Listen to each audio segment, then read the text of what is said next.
meeting. Oh, when we're ready. Go ahead. Awesome. Thanks, John. All right. So I apologize that I didn't make the last meeting. I had some family stuff I had to deal with. And so here we are. It doesn't sound like we had a whole bunch to get done last meeting. According to Stoyan, I did meet with him to get a little insight. But I guess we need to open up welcome and introductions is what we need to do. I'm like, where's an agenda? Read it. I always get just roll right into everything. So I am Micah. My video on my computer is not working, so I apologize. It has been working for a while, and IT is not getting anything done lately. Anyway, I am the chair of this tag. I represent code officials on the SBCC, and I also work for the city of Seattle as their technical code development manager. Yes, that's my super long title. Pretty much I just do what Stoyan does, but for the city of Seattle. I put all their construction codes together. And then I am also on the WABO, Washington Association of Building Officials executive board, and chair their technical code committee as well. So somehow I'm involved in a lot of stuff. But welcome. This is the IRC tag technical advisory group meeting. And I'd like to open the floor to let everybody introduce themselves again. And I apologize, I don't know all of you as well as I should, but maybe that'll change as we keep working through the tag process. And I do, or I will call on folks if necessary, but feel free to unmute and just introduce yourself. Good morning, I'm Darren Graham with BHC Consultants. Morning, Darren, thanks. Morning, Quinn Tai, City of Tacoma, and also on the Washington State Association of Building Official tag group or code development group. Welcome, Quinn. I'm Jen Eluk. I'm a plans examiner with the City of Bellevue. Morning, Jen. Ron Witz, inspection and permit services, and I'm the appointee from BIAW. Welcome, Ron. Thank you.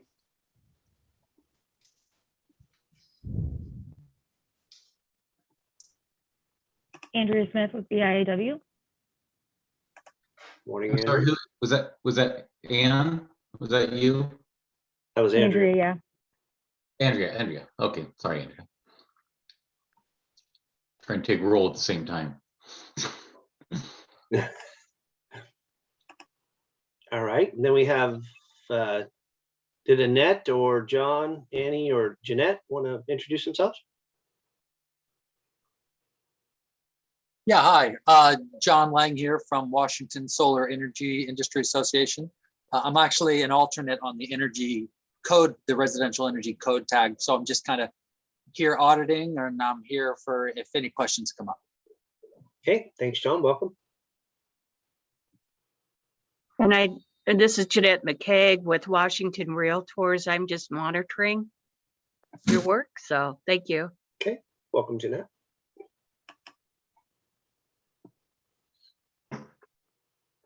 This is Annette Hayworth, and I am SBCC admin staff. Morning, Annette. Annie O'Rourke with the Peninsula Housing Authority, representing affordable housing. Morning, Annie. All right. I think that's most everybody on the list except for SBCC staff. So Ron and Ray and John. See, I combined you two. Hello, my name is Ray Shipman. I am one of the SBCC staff members. And I'm John McIntyre, also another SBC staff member here to assist any way I can. Awesome. Looks like Todd just showed up if he wants to introduce himself. Yes.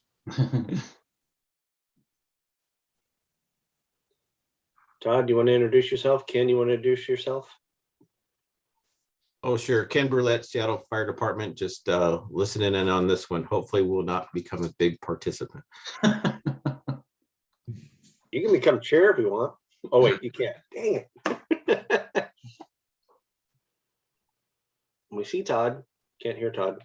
There we go. Todd Short, City of Redmond Fire Department, representing the fire service on the tag. Awesome. All right. I think that about does it for the folks I see on the list. If I'm missing somebody, I apologize. Feel free to interrupt me and say I'm here. But if not, we will get moving forward. And I just lost where I was because that always happens. So I'm sure most of you are like me. You have multiple things going on multiple screens, and then you lose where you're at. Maybe not. Maybe that's just me. But that's what happens when you have stacked meetings back to back and you don't have time to prepare for all of them. Okay, Ray, it seems like you or John are sharing your screen. Do we want to go to, actually, I guess we need to review and approve the agenda. Man, I'm totally screwing it up today. So you see the agenda on the screen. Is there any recommended modifications? And if not, I will entertain a motion for approval.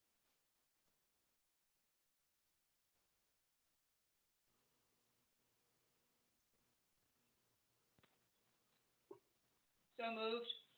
Anyone? Do you guys lose audio? Talk to myself. I'll second that. Okay. I didn't even hear a motion though. I heard one. Okay, you did. Perfect. Maybe it's my audio. All right. Yeah.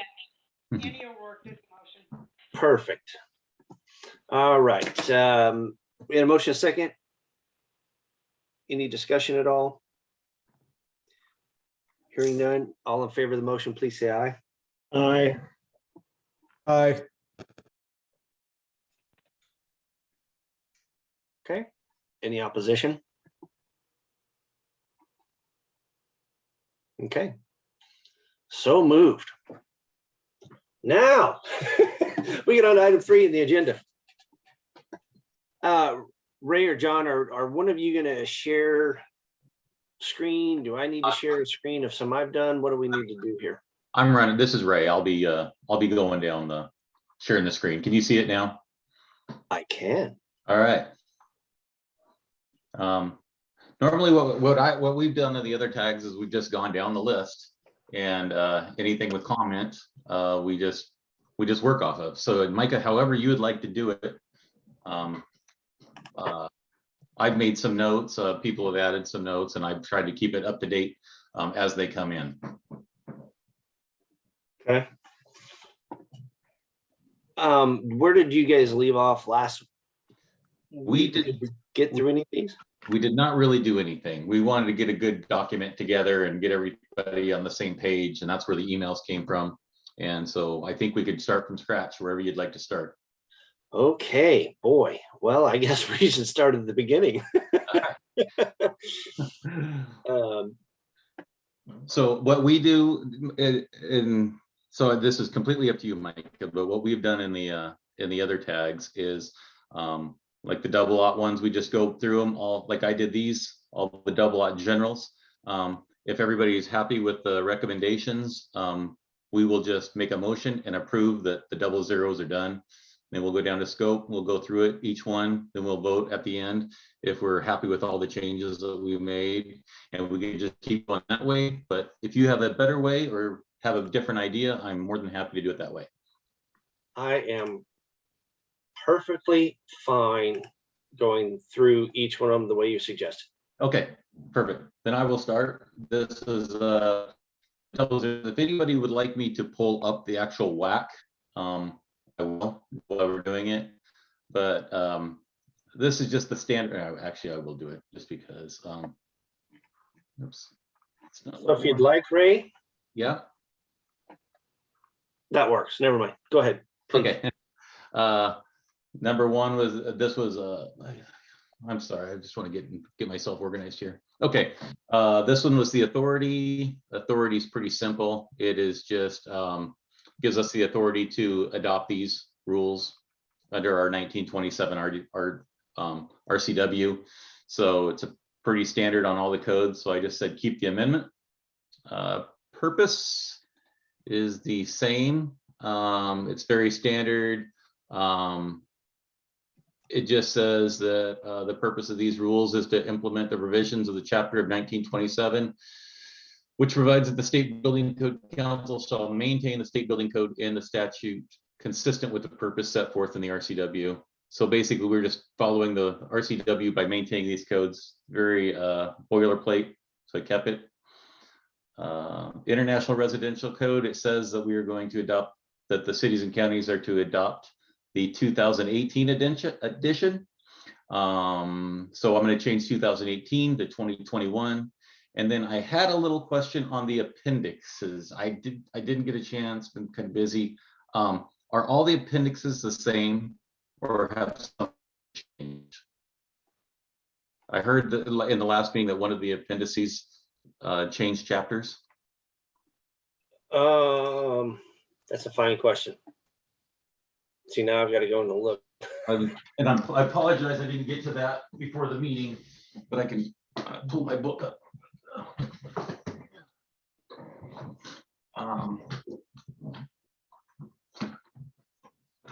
Guess I could do it in the index here. 150.03.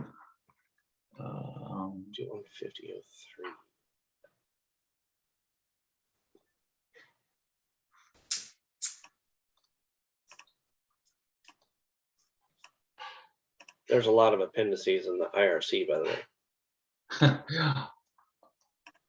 Yeah, there are. I'm just worried about the ones that we have adopted that are in.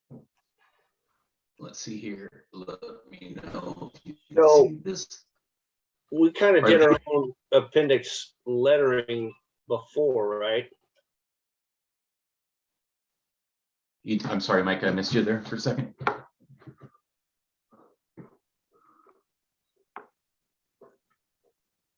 I just wanted to make sure that the appendices that we have here, F is still right on, Q is still tiny homes.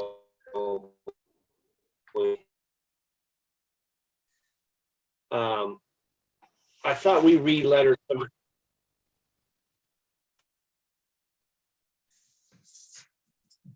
You broke up right when you said the letter.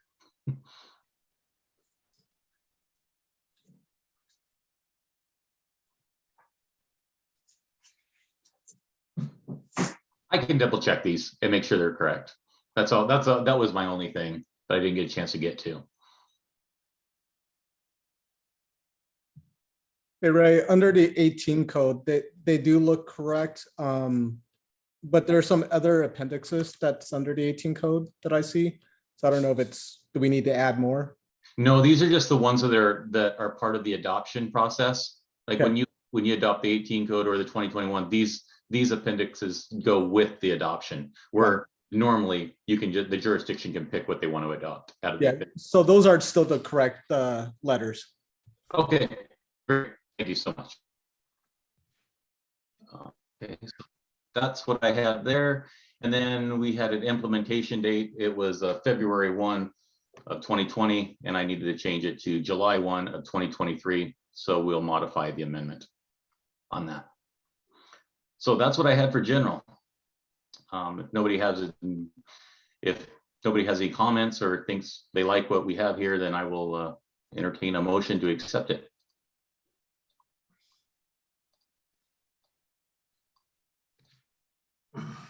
The chair can't make the motion, sorry. Hey, Ray, I got a quick question for you though. So under the tiny home one, so what happens if there's a code proposal that's going to come in March to bring the appendix into an actual chapter? Would we want to keep that? I don't know what the process is my question. Part of the code change proposal will be, and that will be part when they write their code change proposal. So it should, if the code proposal is done right, it will take care of It'll take it out of the appendices and put it in its own chapter. Got it. Okay. So I'll make the motion then to keep it. Micah, no, we can't hear you. Sorry. How about now? Can you hear me at all now? We got you. We got you. Okay, man, I don't know what the hell's going on. Sorry about that. Hopefully it'll stop doing that. Okay. So you're calling the vote? Yeah, just looking for a motion to accept this 00 general as written on. This is Darren from VHC Consultants. I have a quick question on the, and it may be a dumb question. On Appendix V, it kind of dovetails back into Appendix U, and U specifically cites 2904. And looking at the actual section of it, AV 107.1 fire sprinklers, going into the IRC, there's nothing along those lines in there. So I'm curious to how this works in tandem with you before I make a recommendation on it. I know that we need to. Micah. Go ahead, Micah. I don't know if Mike could cut out again. I do know that I was going to have a meeting with Stoyan, because he's been working on this a little more than I do, that we need to do some work on 29, because if you notice I'll pull it up here real quick. If you notice up here, we say 25 through 43 are not adopted, but we have an amendment in 29. So we have to make some corrections, because some people are reading it as all IRC homes need to be sprinkled, but it's actually referencing townhouses. So it's something that when we get to that point, we're gonna have to work on. Okay. So U in itself has been an adopted appendix. Yes. Okay. So, all right. And then V, just with added language, where's that coming from? The AV 107.1, because I went back to the IRC. It's there's not a section or appendix for that. Am I missing something or totally off base? You said tiny homes has a V? No, appendix V. Oh. V as in Victor. Okay. Let's see here. So Ray, if I remember correctly, that does not correlate with the 2021 appendix letter. Yeah, there is none. There's nothing in 21. Right. And so this is a state amendment specifically for that appendix. Well, how do you make an appendix or an amendment to a appendix that's not existent? It's not there. If you go into IRC 2021, at least the printing I have, it's not there. There is no V or AV. So. I think that comes back to how they have just worked through the WAC titles over the years. I don't have a real answer for that, because AV under the 2021 IRC is the Board of Appeals. Right. And so I don't think that we're amending that appendix. Okay. But we're appended, that would be for fire sprinklers, and there is, my understanding, there's no fire sprinkler appendix in the 2021 code. There is for you, there's no the appendix U, and there But is appendix U again is a Washington language only. It doesn't exist in the 2021. So I get what you're saying, but I think is what you're talking about is a Washington state modification or appendix letter that doesn't correlate with the 2021. And that is the case with several of the appendices that are adopted at the state level. Yeah, that's exactly was my question before if went any further with it. So you, like I said, you at least it specifically says P2904, and with V there is no AV, so that's where my confusion is. I think when ICC establishes or creates the 2021 for us, they would just create another appendix lettering system for SWAT, because it is only specific to Washington, right? Because V is not in the model code, but it's only in the Washington state. So they would just recreate it using a different number or letter scheme. Okay. Yeah. All right. Yeah, I wanted to kind of clear that up in my mind. So appreciate it.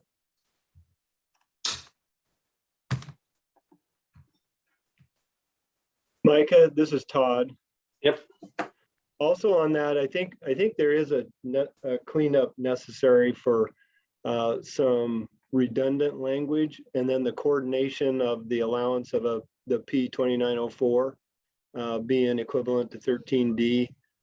So I think we'll need to probably do some work on this. I've started that process, and maybe I'll work with whatever staff want to do that. But I was here when we created some of this, so I'd probably have the best chance of making sure that we're right at the end of the day. That'd be great. That'd be great, Todd.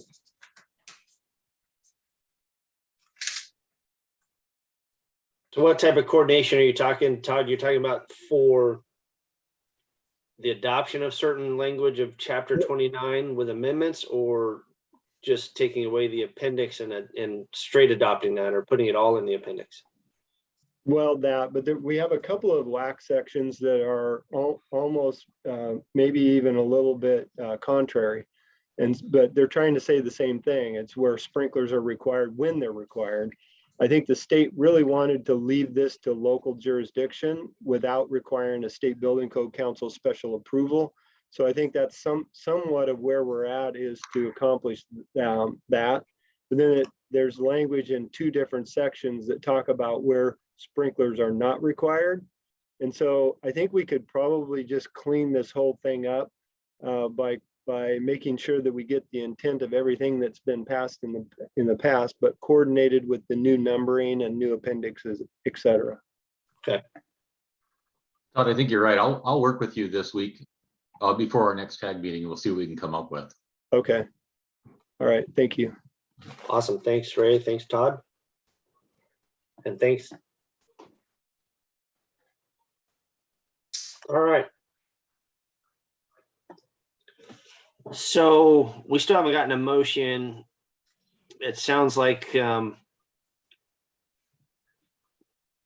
want to modify two of these amendments. How do you want to do that, Ray? If there's modifications that need to be done, we probably shouldn't approve that section in its entirety. Well, I would approve it with these changes, that we're going to change 2018 to 21, and the implementation date change the implementation date to July 1, 2023. That's how these are the changes, and and that just says modify. So I think the motion is to approve continuing using the appendix lettering and the implementation date. So I'll go ahead and make the motion that we continue to use those appendixes.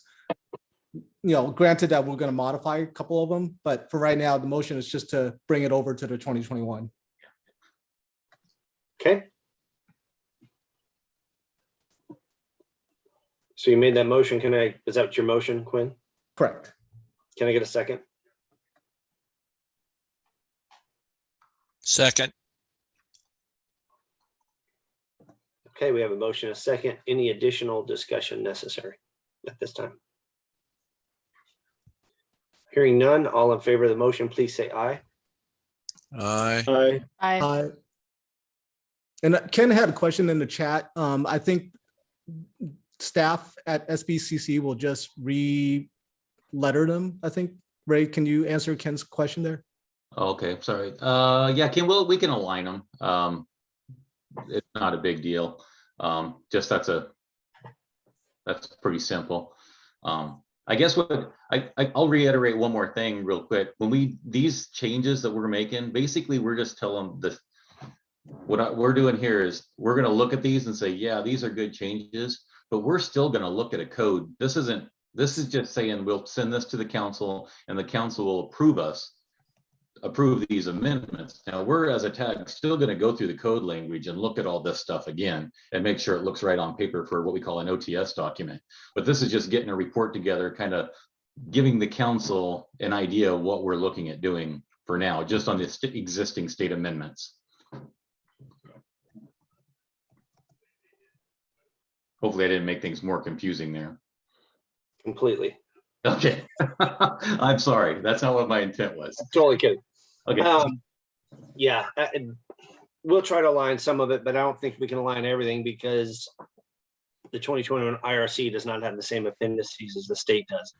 Oh boy, sorry folks. But yeah, these are just, this is like an intent form, just so we can get moving forward on the code change proposals and making these changes at a later date. Can you hear me, Ray? Yeah, I can hear you now. Okay. Sorry, I was getting a work call, so my Teams overrules my Zoom. And also, tag members, if you see that the title is green, that means to me that's a go. It's been approved. So anything that's not green has not been approved yet, or we still need to review. When I repost this after we're done. Okay. Excellent. You ready for mine? Sure. All right, so the first one needs a correction. I pulled up everything, and I think I was looking at the 2018. I had so many tabs going with versions of codes. So on this first one, keep that first sentence, but then delete everything else.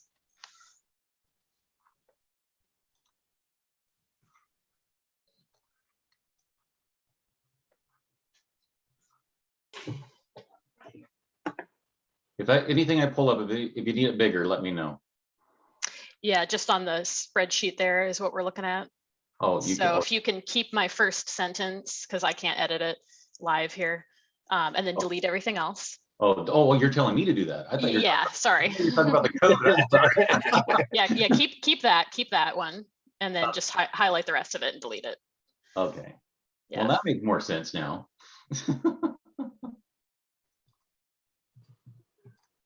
Okay, I want you to, or you can give me control and I can do it, but the first sentence there is correct. Please leave it as is. Oh, I'm sorry. Jeez. Yeah. Okay. It would help if I was paying attention, right? Okay, leave that, delete everything else. Delete everything else, and then I'll have a new thing for you to add. Okay. And then just needs to say that the IBC reference section number for live work units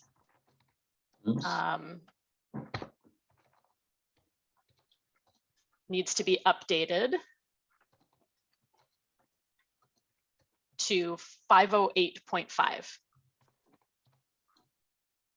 And that's it. And then that you can just say modify. It doesn't need a code change proposal.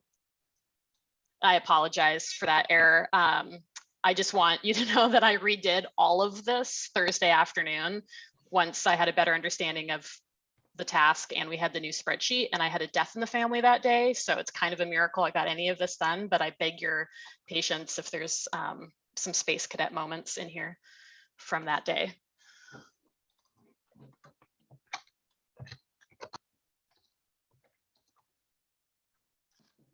If there's any spelling errors, I'll fix them later. Don't be too hard on me. And then 102.5 just needed that correction. So nothing really changed, but it was referencing the wrong appendix letter. So it should reference appendix U for fire sprinklers. Okay.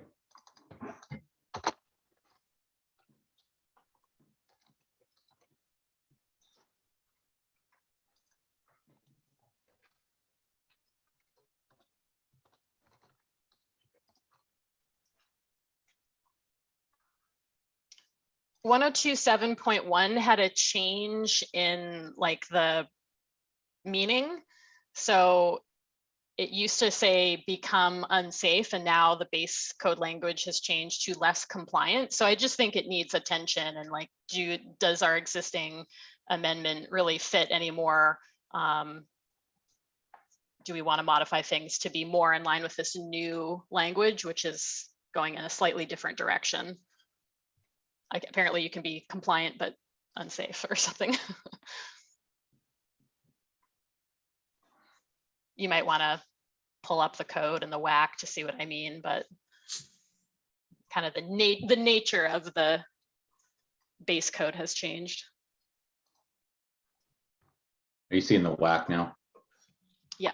Yeah. Okay.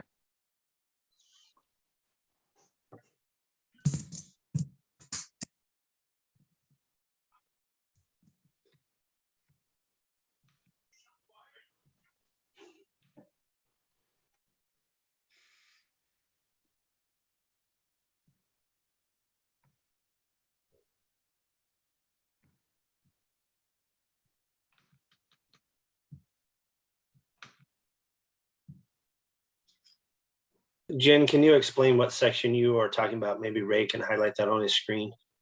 Yeah, it's 102.7.1. If you pull up the 2021 IRC, you'll see that now, instead of saying that you can't make the existing structure to become unsafe, it now says to become less compliant with the code. I do like the bottle code language better than unsafe. Yeah, that's pretty subjective. Yeah. But then we have additional exceptions. So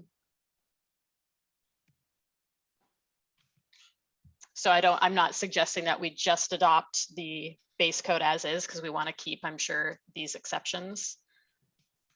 We can do this. If everybody's done looking at that, I'll pull off.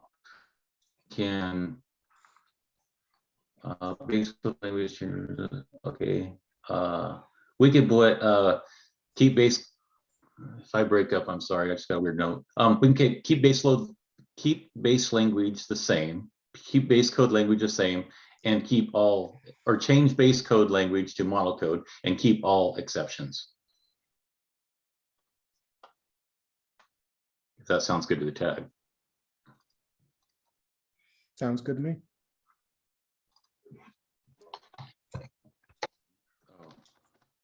We'll go match. And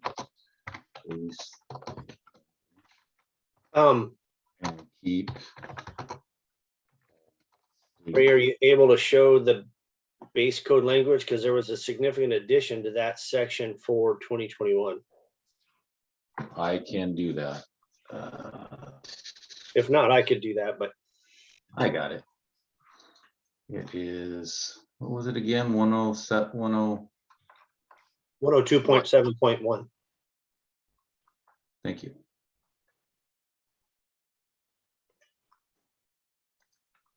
Make this bigger.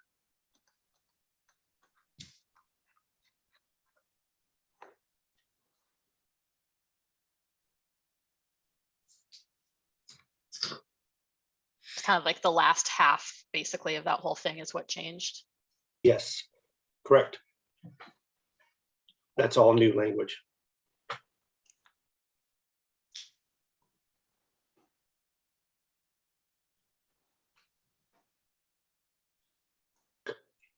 Not that we can't keep that, but I think that was the note Ray was just making, that we were going to keep the base code language, but then add the exceptions. So we're actually doubling the base code, the base code double in size in this section.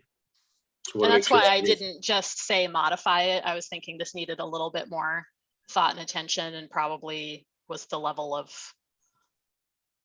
potentially a code change proposal. Okay. That is adding quite a bit of language for this level of report.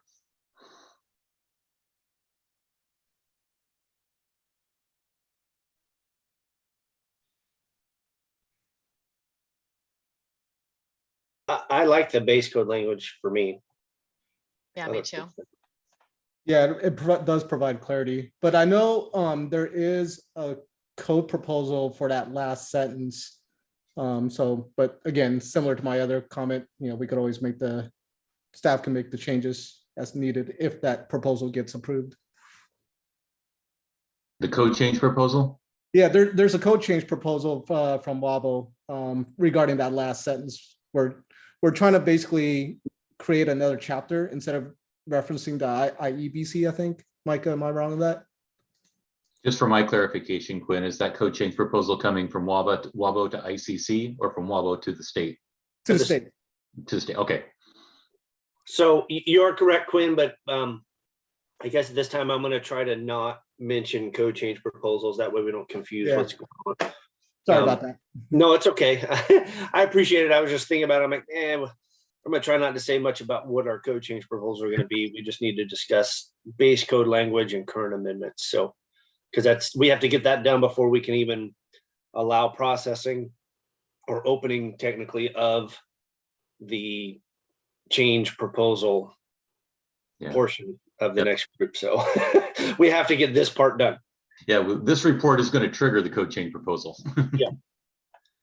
So I do like the model code, the new model code language. Yeah, so basically what Ray wrote down to me was good. That's model code based language and keep all state.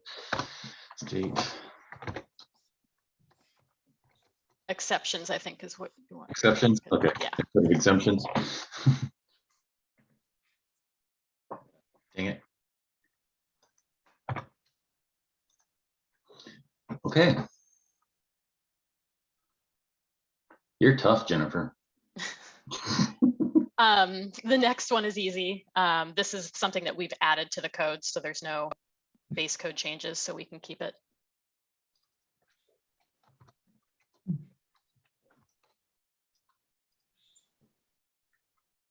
And the next one is easy. It looks like the base code for submittal documents. Base code was changed to match our language verbatim, so we don't need this amendment anymore.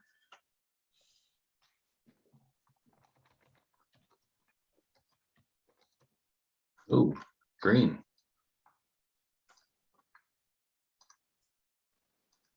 Sometimes we're good like that.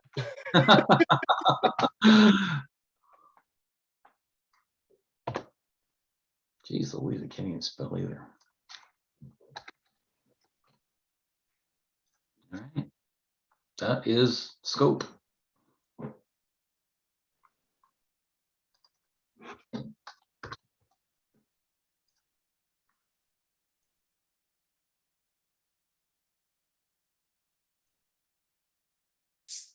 Did we lose Micah again?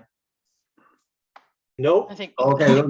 we're just waiting for Motion. Alex could do a motion. Yeah. I'll take a motion. You can make that motion, Jen, if you'd like. Okay. So moved. Didn't know if I could do that since it was my work. Nope, perfectly fine. Any CHAG member can make a motion, even on their own work. Do we have a second? I'll second it. All right. Any additional discussion? Fabulous. I'm going to do this one a little different, so it makes it where folks don't have to unmute. Is there any opposition to the motion? Please say nay. Excellent. Motion carries. Does that help? All right, so definitions. We have a lot of definitions. Instead of adding every single one to the spreadsheet, I've only added the stuff that needs some kind of attention. So everything else, in my opinion, is a keep, stayed the same. No changes needed. The first one I've added to the sheet here is that we have one that we've added, balanced whole house ventilation. But now the base code has added 2 new definitions that are very similar. So ours can possibly be deleted or modified. But this is another one I think that's going to need like a lot more attention and discussion than potentially we want to do here, but maybe not. I'm not sure where we draw that line. Does anybody know what the energy code did for this? Or what they listed it as? I do not, but didn't we have somebody, John Lang? You indicated that were you not part of the residential energy code stuff? Do you have any insight on that, if at all? I'm sorry, I tuned out for just a second. What are we asking? It's okay. We're asking about, did the energy code add or modify any definition for, it was balanced whole house ventilation, correct? Jen? Yes. Okay. I don't know that is not ringing a bell at all. So I'm quite certain that we did not. Okay, great. Thank you. You're welcome. Appreciate you being on. Thanks for being put on the spot. Thanks.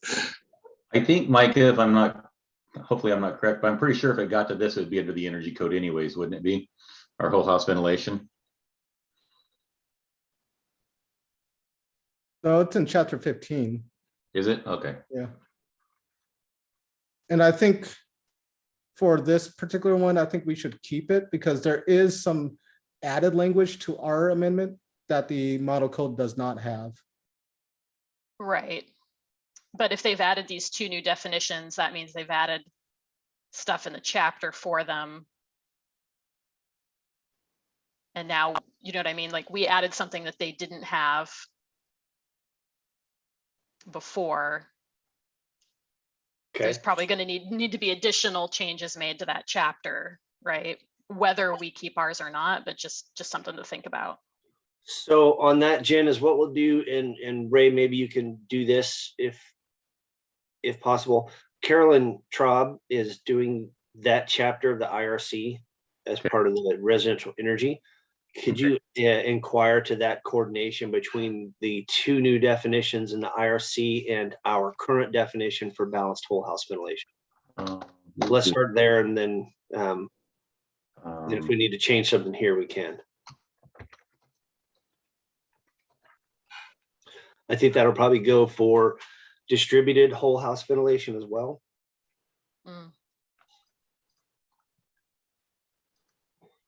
I think that's about all of them fall into that. Oh, there's whole house ventilation too. Similar terms, different definitions. Gotta love that. Next one, stationary storage battery systems. Sorry. We had an amendment to this one, but they've eliminated the definition from the base code, it looked like. Somebody want to double check me on that one? I don't think it is much for the IRC, but we did a big portion of this in the IFC.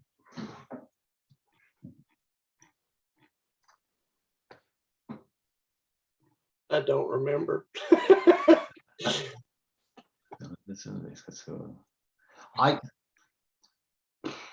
Goodness gracious. My personal opinion as staff is if it's not in the model code and we have an amendment, I would leave it because this battery system stationary storage is becoming a big deal. From what we talked about in the IFC tag when we were writing this, some of the tag members have mentioned those little portable scooters. People get paid to charge those, so they pile them up in their house. Not that we can enforce this, but they pile them up in their house and charge 20 or 30 of them in their apartment or their house. Sorry, Ray, my notes just aren't very good here. So our amendment for this just says this definition is not adopted. But now that it no longer is even in the base code, then we don't need to say that. So sorry, those notes just weren't very good. Okay. Well, now you got an IFC lesson. An IFC lesson nobody wanted, but got anyways, like all of them. I'll just follow whatever the tag would like to do here. I will follow Jen's recommendation.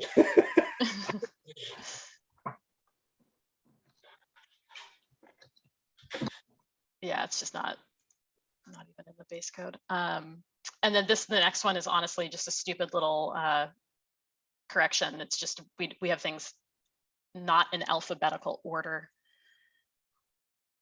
I think building should appear before building existing.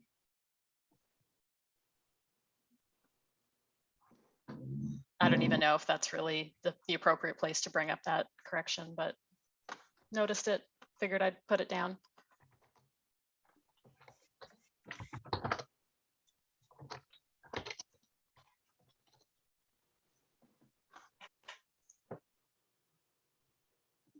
Perfect. Energy storage systems. I think this is one that we added because it was not there before, but now they have added it and it's similar. So I don't know if we want to keep theirs or keep ours.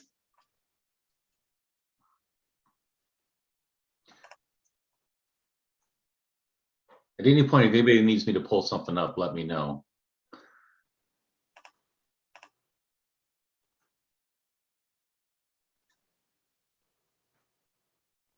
It's very, I mean, it's almost verbatim the same.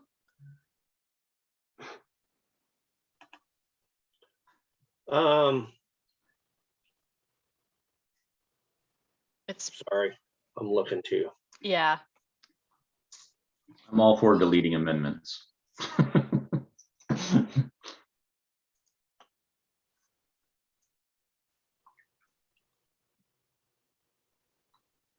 I would be fine with going with the base code.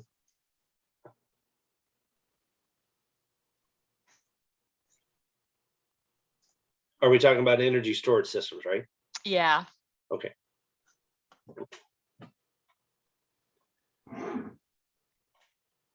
Yeah, I'd delete this amendment.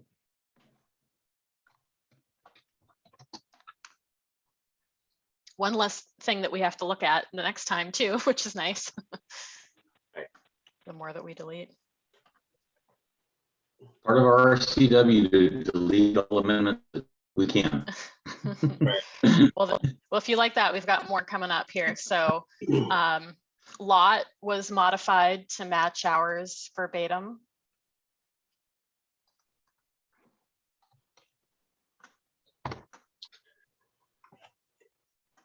Oh, I'm sorry, this is no, my that's bit. not wrong. That's wrong. That's wrong. Okay. Fixed boundaries. Oh, maybe it is right. I was looking at lot line. A measured portion or parcel of land considered as a unit having fixed boundaries, and then a measured portion of parcel. Yeah. Okay. Yeah, that's right. It's verbatim the same. Lot is this supposed to be lot or lot line? Lot. Okay. Sorry, when I first pulled it up, I read lot line. I was like, no, I screwed that one up. But And then Ray, this is just me and my OCD thing, but maybe write delete within amendment, because if you write delete amendment, you're going to delete the whole amendment. No, I won't. What are you saying? Okay. Just double checking. let's remember, don't delete all the definitions. But if I quit, somebody else might, right? And sorry, Ray, before we go on, can we go back to building existing? The recommendation there was just to reorder it, not to change our current amendment, correct? Correct, just so it's in alphabetical order. Yeah, I put modified amendment to notes. Building existing appears and listed out of order. Should be. Just want to verify. Let me make that right for you. Nope, it's good. We're good.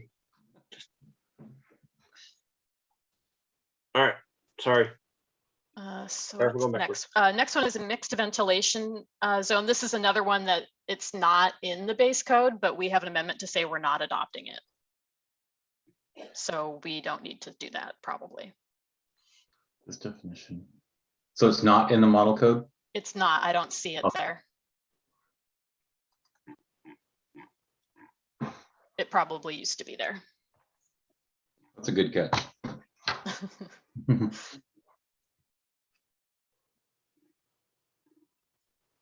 So townhouse, they adopted our language.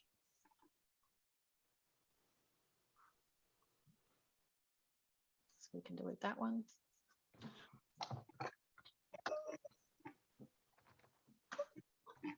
Did they adopt it? Never mind. Yeah, I think the base code had the issue that they didn't really clearly differentiate between the the whole structure that has all of the townhouse units and then the individual units. And so we did state amendments to make that more clear, like when we're talking about the unit versus the whole structure. And so I think they've just followed our lead there. Yep, they did. Made that the same, which is awesome. I got that code change through. Nice. Thank you for doing that. Yeah, thanks for that last one. It's same kind of, we have almost the exact same definitions. Not sure why we have our own. And reading chapter 15 is really hard because of all of these almost similar definitions, even out of the ones that are just adopted. It's really hard to read that chapter because the definitions are so similar that you're like, wait, what is it saying? So maybe some cleanup in these will help. I just did the same thing with the energy code. I figured it was going to be the same. Is that right? Okay. Anyone have any questions or corrections? I do want to add townhouse unit to that list. It's not on there. That was a Washington state amendment. But that one has not, did it change? Well, there is a difference between the 2021 language and the state language. We have the open 50% on two sides. Mm-hmm. The national does not have that 50%.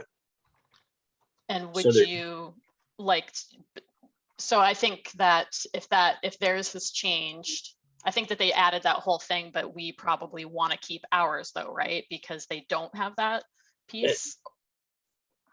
That's up for discussion. They don't have that piece, and that was a hotly debated piece, that the open, how much is open, what's open. That was actually debated extensively at the national level. We had some awesome discussions on that. But there was also some heavy discussion at the state level. The original proposal was to consider it 80% open and not 50%. When we came through at the tags last year, and then the committee meeting, not last year, last cycle, and the committee meeting, and then on at the SBCC, somebody said, well, why don't we do 30? And then the council settled at 50. I'll admit it, my name was on the original proposal for 80% open. And I know that some of and Todd, you might have been part of that discussion too, where fire, I believe, reads that is 100% open was the original, how they interpreted that. So I would like to see a change. I don't know if other folks would like to see a change. I don't know if Ray wants to pull up that language for the townhouse unit item. I'm almost there. So you're proposing that we change the 50% to 80%? That will probably end up being a change from me some way, shape, or form. I'm the chair, so I don't know how much say I've got here or if I can make recommendations. I would love to see a change to 80%. Going back to the original proposal, I think that 50% is too low. I'm sure that maybe Ken or somebody else from the fire can provide some insight to the 50% if that's too low for them. I think 80 was a good compromise. But 50 so wouldn't that fall under a code change proposal though, and not whether we're going to keep or modify? Sure, but we still need to determine if we're going to keep the 50% or not, or just go with the base code language, which has 0 opening. So sorry, that's kind of where my discussion leads us. Do we want to keep the 50%? The tag, and under my understanding as well, the tag can offer a modification to amendments. Is that correct, Ray? Please correct me if I'm wrong. Well, yeah, it's got to be pretty minor. You're getting that one there is kind of getting big to me, I think, since there was so much debate on it. It's minor. It's one number. It's a 5 to an 8. I think that that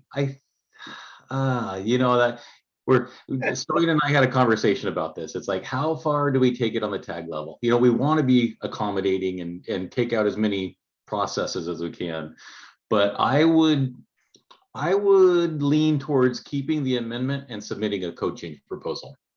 And that's fine. And that's, the code change proposal doesn't have to come from the tag, but we should discuss at the tag level, do we want to keep the amendment, which is the 50%? There's my question. I can put in the notes that the council will see, keep amendment, but strongly recommend 80 and not 50%. No, don't put that, because that's just my opinion. That's not the tag's opinion. Yeah, this is Todd. I think with certainty, I can say that we would be in favor of doing away with the 50%. We'd prefer to go back to 100 from a fire perspective. I think when they created the IRC townhome, there's a lot of restriction because it was at the time it was not required to be fire sprinkled, and it's not even now, except if you have 5 units or greater. And so there's a real concern that this looks and feels like an IBC built multifamily, but isn't. So we were not in agreement with the 50% before, and I could pretty safely say that we're not there now, if that helps. It doesn't, Todd. No, I'm kidding. That helps. It doesn't Absolutely. even say that it needs to be open, like in the base. It's just that it has a yard or public way on not less than 2 sides. That could be super narrow. Right. Yeah. That could just be like the width of the 36-inch width walkway. Yep. Yeah. So the That 50%. was the argument. It could. Mhm. It totally could. Yeah. But there's so many differing opinions. We just had this debate in some other code thing I was in, might have been in Wabo, Quinn, correct me if I'm wrong, where everybody is assuming a 4-sided structure. We showed one with a 6-sided structure, and which sides have to be open. It only says 2. Can I pick any 2? Does it, there's folks that think it needs to be specific to an elevation. So technically you could see 2 sides of a building in one, say, north elevation, if that makes any sense. So I think that the only thing that really changed between 2018 and 2021 for the base code is calling this townhouse unit.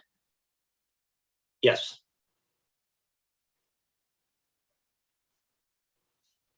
So I think for a tag perspective, though, the motion would be we keep the amendment as is, and then, like Ray said, it'll be a code proposal. We want to change that number.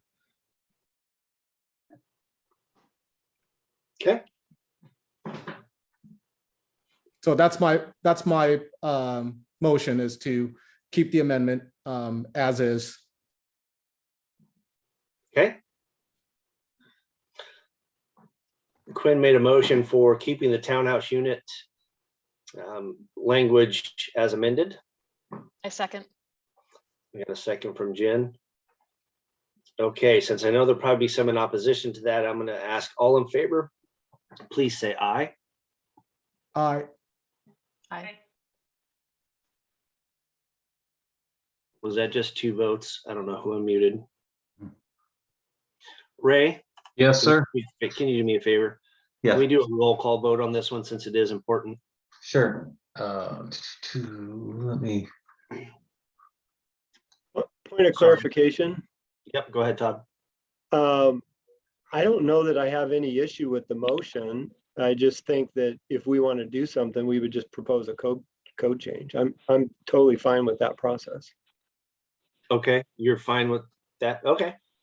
Well then, I mean, it'd have to be anyway, right? We'd have to do a code change anyway. So at this point, I think we're fine. Well, not necessarily. I was going to say, if you go back to the base code language, which is what could be a recommendation from this tag, you wouldn't have to provide any amendment or code change proposal. That would just come from SBCC staff, correct, Ray? That'd be deleting the amendment. No, we're keeping the amendment. The motion was to keep the amendment. I know, I'm talking about what Todd is mentioning. So right now the tag has 2 choices: to keep the amendment or to eliminate the amendment. So Todd, if we eliminated the amendment as the tag, it would go back to the 100% interpretation open like you want. Does that make sense? Oh, okay. Oh, is that really? Okay, so sorry. So the model code, the intent is 100%?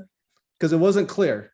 I'm reading the model code. Yeah, it doesn't say that. I would not interpret it that way. I Right. would interpret it the opposite, that it could be 36 inches. I think that's why, yeah, that's, Everybody could interpret it different is what we were getting at. That's why we wanted a percentage. What does open mean? Because it's different to different folks. For sure. Anyway, the motion on the table, let's go ahead and do a roll call. Todd, I just wanted you to be aware of that we could get rid of the amendment at this time if you had enough votes for that. Okay, gotcha. So current motion, keep the amendment, and then if Ray you could do a quick roll call vote. Sure. Jennifer, keep. Quinn, Keep. Ron, Keep. Todd, Delete. Michelle's not here. Michelle, did you log on? Annie, Keep. Darren. Keep. All right. I'll keep, one delete. Okay. Thanks for that. Sorry, folks. I just wanted to make sure it was clear what we could do. So with that, the chair does not need to vote. Sweet. No tiebreaker for me. Now we need a motion to accept everything that we just went through on chapter 2. Okay. And I'm sorry, Darren, were you saying something when Ray was saying something? No, just hearing echoes. Okay. So All right. moved. We got a motion, and do we have a second for that? I'll second that. All right. Motion and a second to keep or modify as shown on the screen with Ray's notes, Ray's accurate notes. All right. Any additional discussion? Great. Hearing none. All in favor, please say aye. Aye. Aye. Aye. Awesome. Thanks. I think that motion carries unless I need to ask for opposition. Any opposition? Great. Yay. Oh, man. There we had one nay. Was that Todd? Yeah, it is. It's including the one that we just did, right? Yeah. Yeah. Okay. All right. Thanks. No problem. Thanks, Todd. I'm noting the report, Todd. Oh, gosh. Not the first time I've been in that report. This one's going to be a big one. Chapter 3. Yep. Yeah, let's get through it. And then Quinn, I don't know if you did the same chapter 3 here. So if you want to jump in at any point, feel free. Sure. I only did some of it, not all of it. Okay. I did some chapter 3 too, so we probably Perfect. here. Hopefully it's correct then, huh? So the first one is just a correction to update or not a correction, an update to the table number to reference 301.2.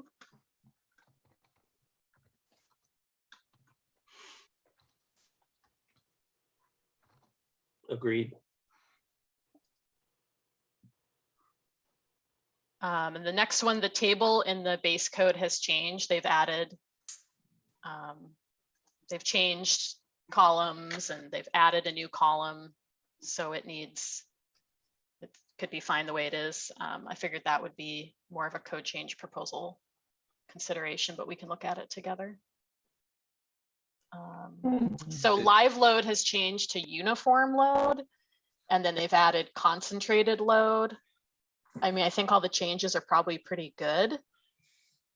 If you want to pull up the 2021 IRC for people. Yeah, I'm getting it.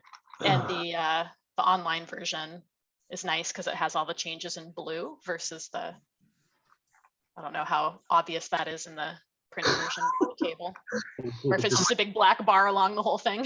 Let me see here. I apologize. I did not have that version. I tried to have all the documents ready.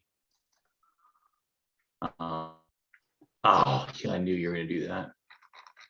Let's see here. All right, let's get so. Adobe. All right. I'm not really sure what all of our changes are for this table, other than the deck being 60 pounds per square foot. We might not have, we might be able to say like, adopt theirs, but keep our 60 PSF for decks.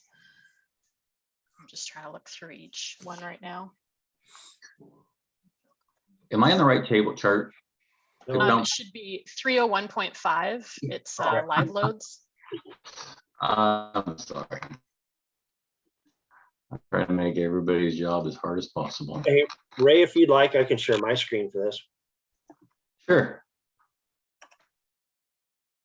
You cannot share while you have There to you let share. There you go. Try that. Okay. Let me know when this comes up.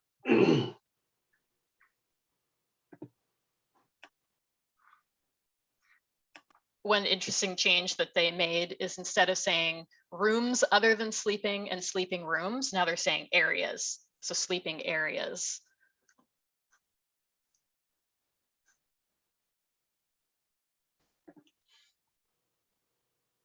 So this is, go ahead, Ray. So that looks like the 2018. I thought they did that in the 15 code, was changed rooms to areas, but I could be wrong. I feel like I'm working in 6 different codes right now.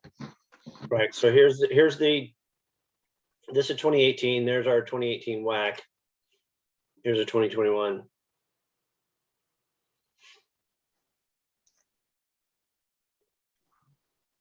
So they're going, I'm pretty sure they added the entire integrated load side of this.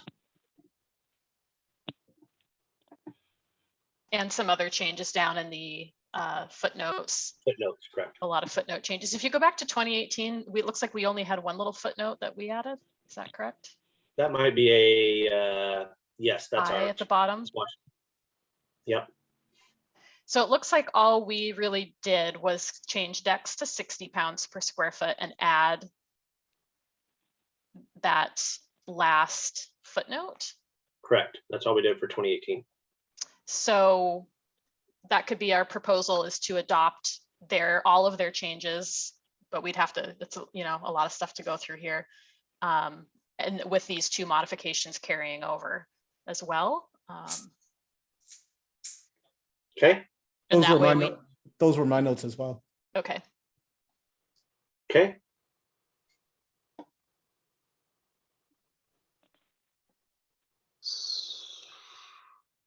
Sorry, I'm going back and looking. And other folks on the call, if you want to better understand the 2021 changes, I think it is easier to look at the ICC website, and then you'll see every word change in blue versus just the bar, which doesn't really tell you anything. Yeah. So Jen, did they pick up the, let's see, I footnote? It looks like they may have captured our I footnote in the model code or the top of the guardrail system.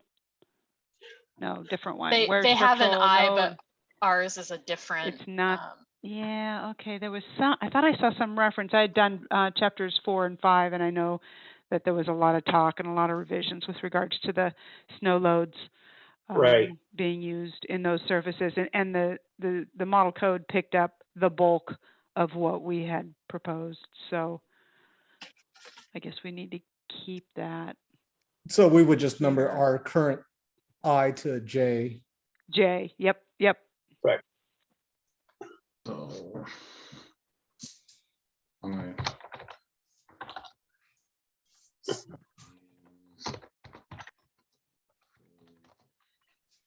If you check the chat, I put a link in to the ICC's 2021 that shows the changes in blue, which might make it easier for your discussion. Thank you. Why would we want something Ken? Well, considering the chair has the worst internet connection and you're sharing the screen, I was a little concerned. Am I sharing a screen still? Yeah, you are. All right, are we good with this, Ray? It sounds like the recommendation is to keep the base code language and keep our amendment as well. Hold on just a second. I'm typing and change I to Let me see. I'm going to share again. Share screen. See if I got my notes right. So I put, let me know when it comes up. I put use model code. I should put use model code language. Keep the duck and footnote I, but change to J.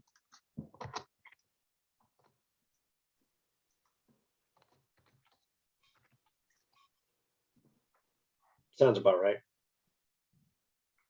And I'll go through and make more notes. I just want to make sure we got an idea of what we're looking at here.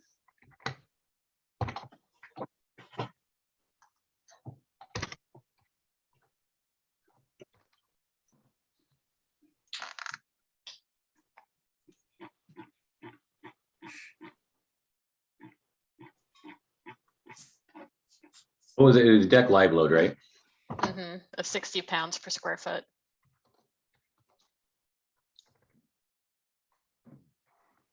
Okay.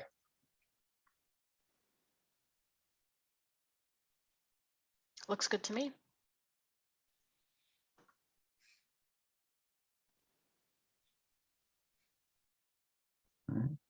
Anyone else? No. So the next one for we're kind of now into some of the townhouse fire resistant sections. The first one is just a correction to IBC section to reference 703.2.2. Does the amendment have a different section right now?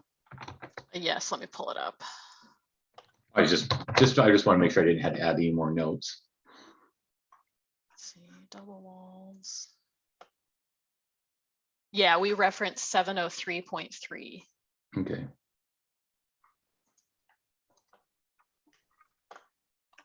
Oh, common walls had just like a lot of changes. If you want to pull up the base code, I gave up on that one pretty quickly. You want me to pull up what you want me to pull up? Well, if you want to pull up the 2021, we can see how many changes there are. I don't know if we want to discuss this now or This is we're getting into a little bit better detail than I thought we would here. So this one I figured, oh, there's so much changed, we wouldn't even see 302. Everybody's saying Micah's internet was bad. Mine's not that great either. I'm freezing up over here too.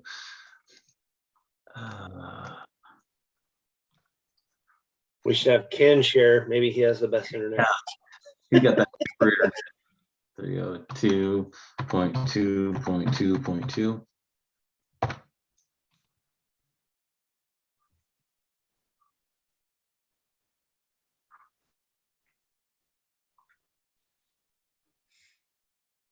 These books aren't the easiest to pull up.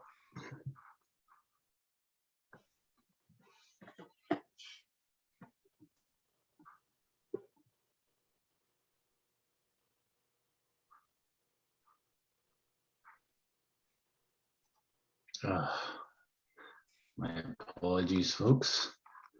I think it's faster for me just to scroll. What's hard too is that when we pull up our WAC, it just shows the whole section and it does not tell us like what part was the actual amendment, like what changed.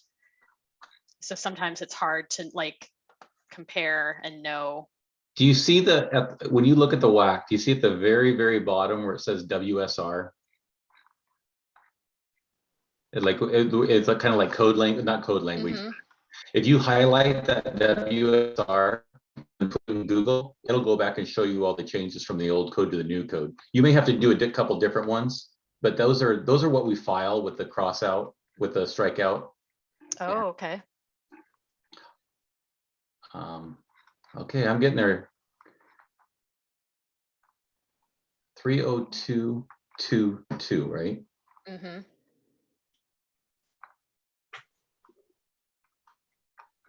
Goodness gracious.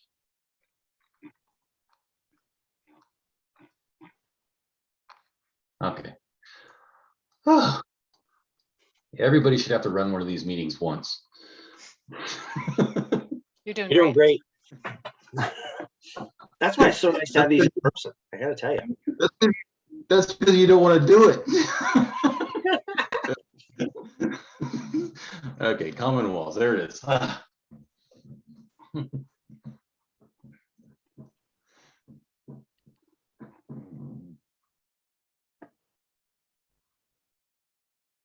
Are you seeing the common walls there?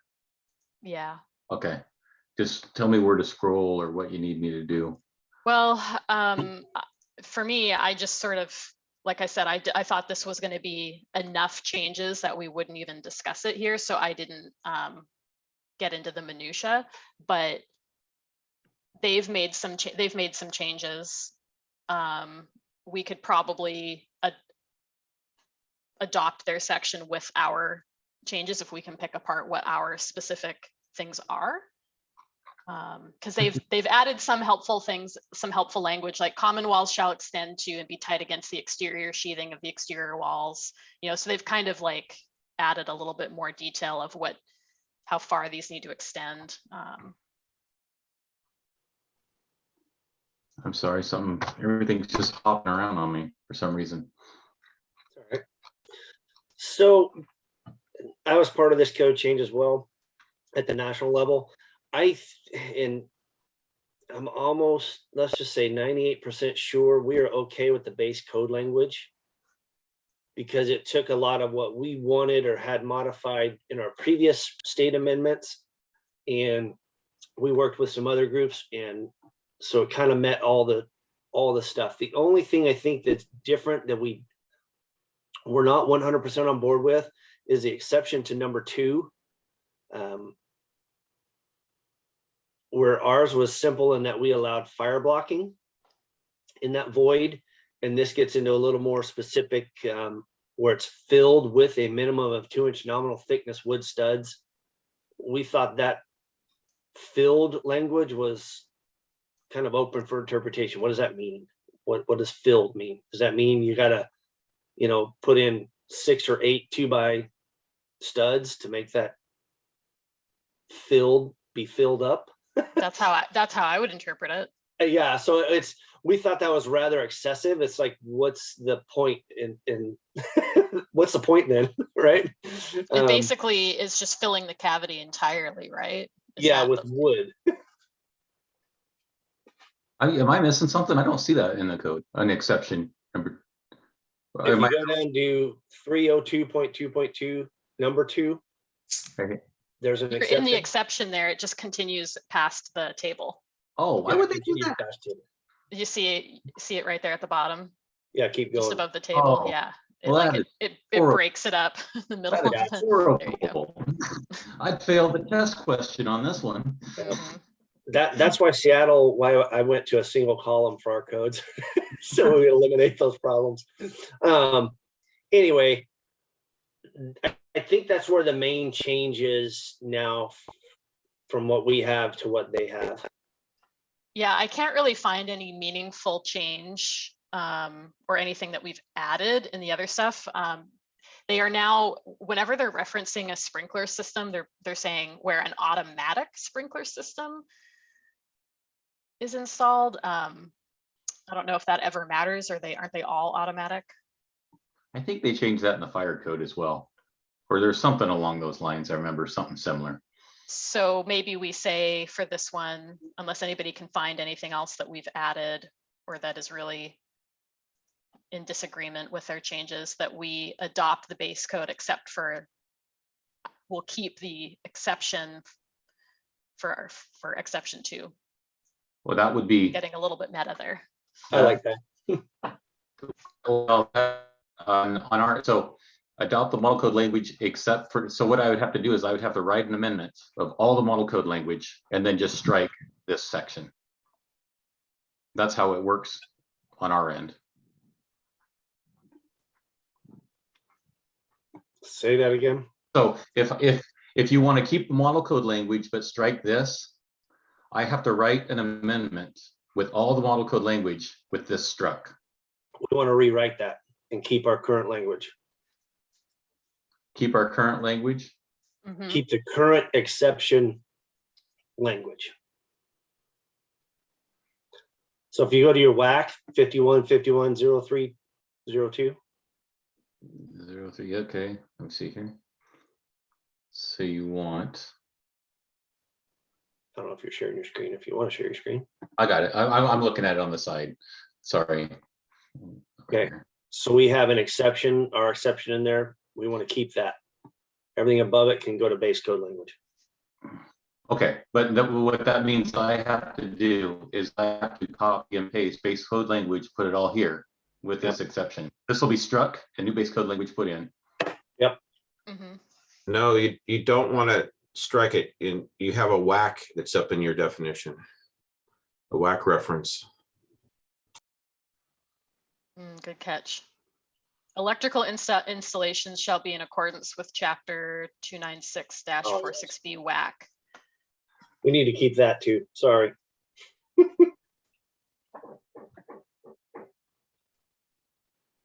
that's a pretty big change at this level.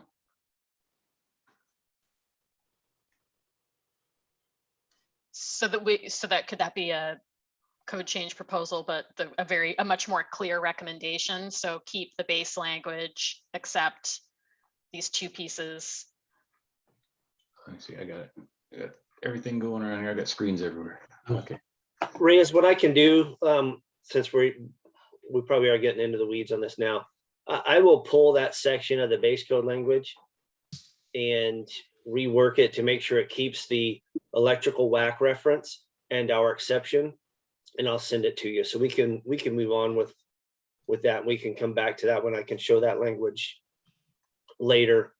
I see what Ken is pointing out. Thanks, Ken. I was reading that as well, but missed it, just blew right past it. So really what I'm seeing too is the base code language didn't really change the language all that much. It just reorganized it. So I'll get you that. That way we can keep moving forward. So I know we have a ton to do. Thanks, Micah. Yep. Thank you. All right. So let's move on to that next one, please. Yep. Next one, I'm proposing that we keep as is. All they've done, they've made two little very minor changes that actually match our language, but then we have a bunch of additional stuff that we've added, including it looks like illustrations that are not in the base code. So right. So I'd keep that one.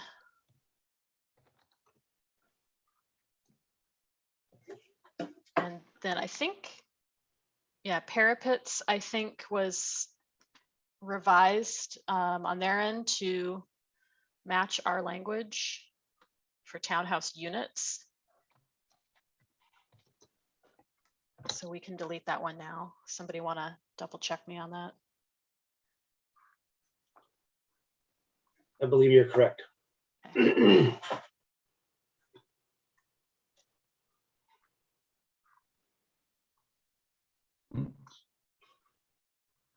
All right, so the next one, can you pull up the WAC for that one? There's 30211. Yeah. All right.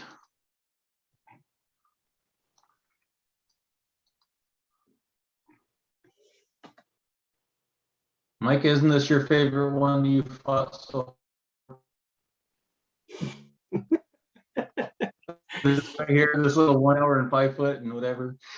Yes. Okay. Is this the section you want? I need to scroll down. No, yeah, it is the tables 302.1. Oh, did you want the WAC or the RCW? Oh, there it is. I got you.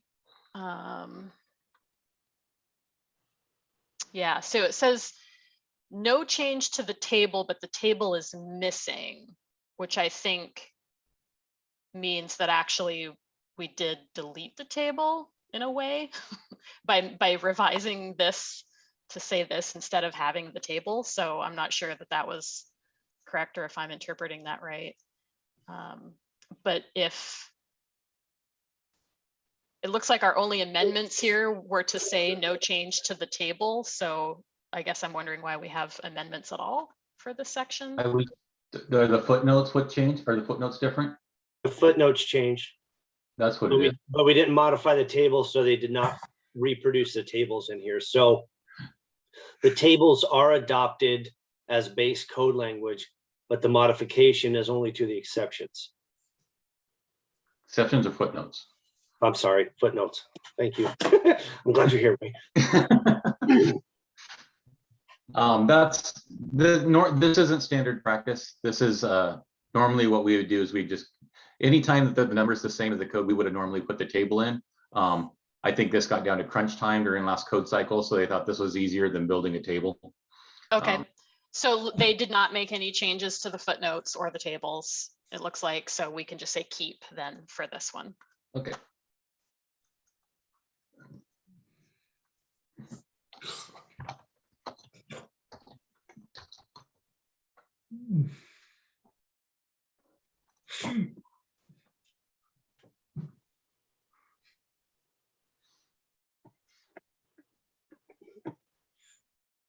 It's funny that you mentioned those diagrams, Ray.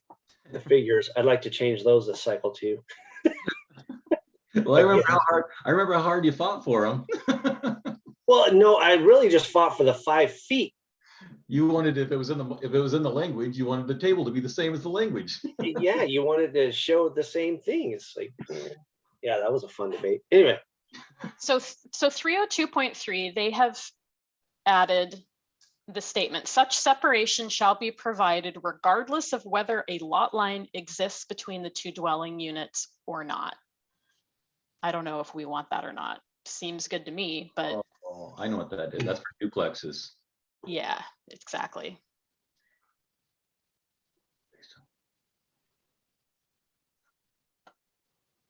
Now I need to go back and look at what our actual changes were. So. Which section were you in? 302.3 now? Yeah. Okay. I'll try to keep them both up here. If they're too small, let me know.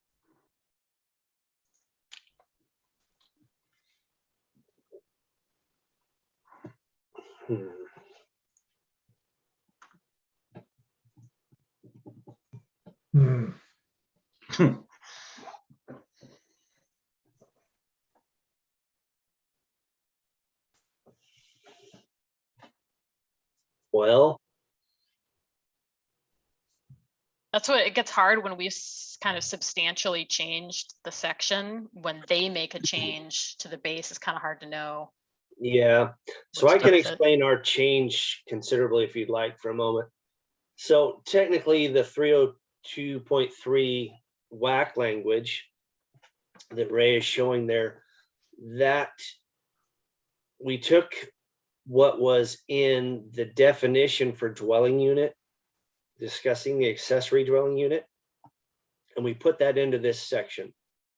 And then what we did is we took the base code language and broke it into 2 parts, which is the 302.3.1 and the 302.3.2 right here.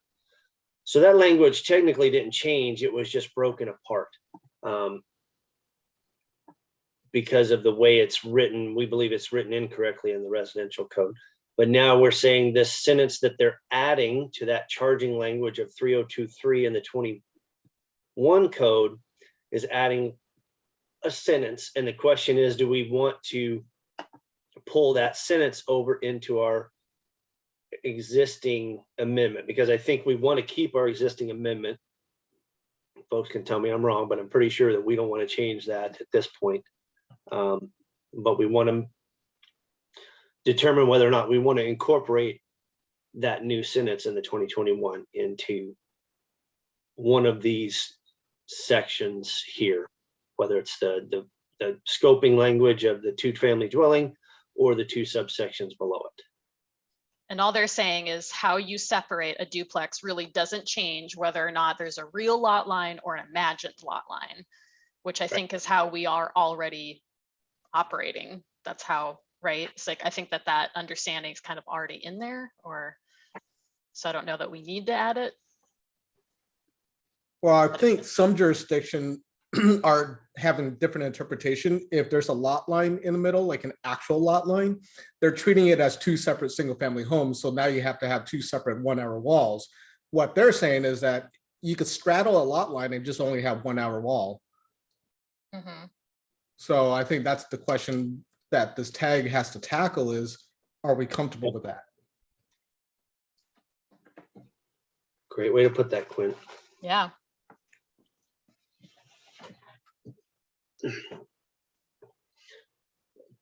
Any thoughts from any of the other folks on the tag? It sounds like it's just been Jen and Quinn and myself and Ray. Hey, this is Todd. I'm a little confused. So if there are separate lot lines, aren't those independent structures? I agree with you, Todd. I really think we should have two 1 hour walls.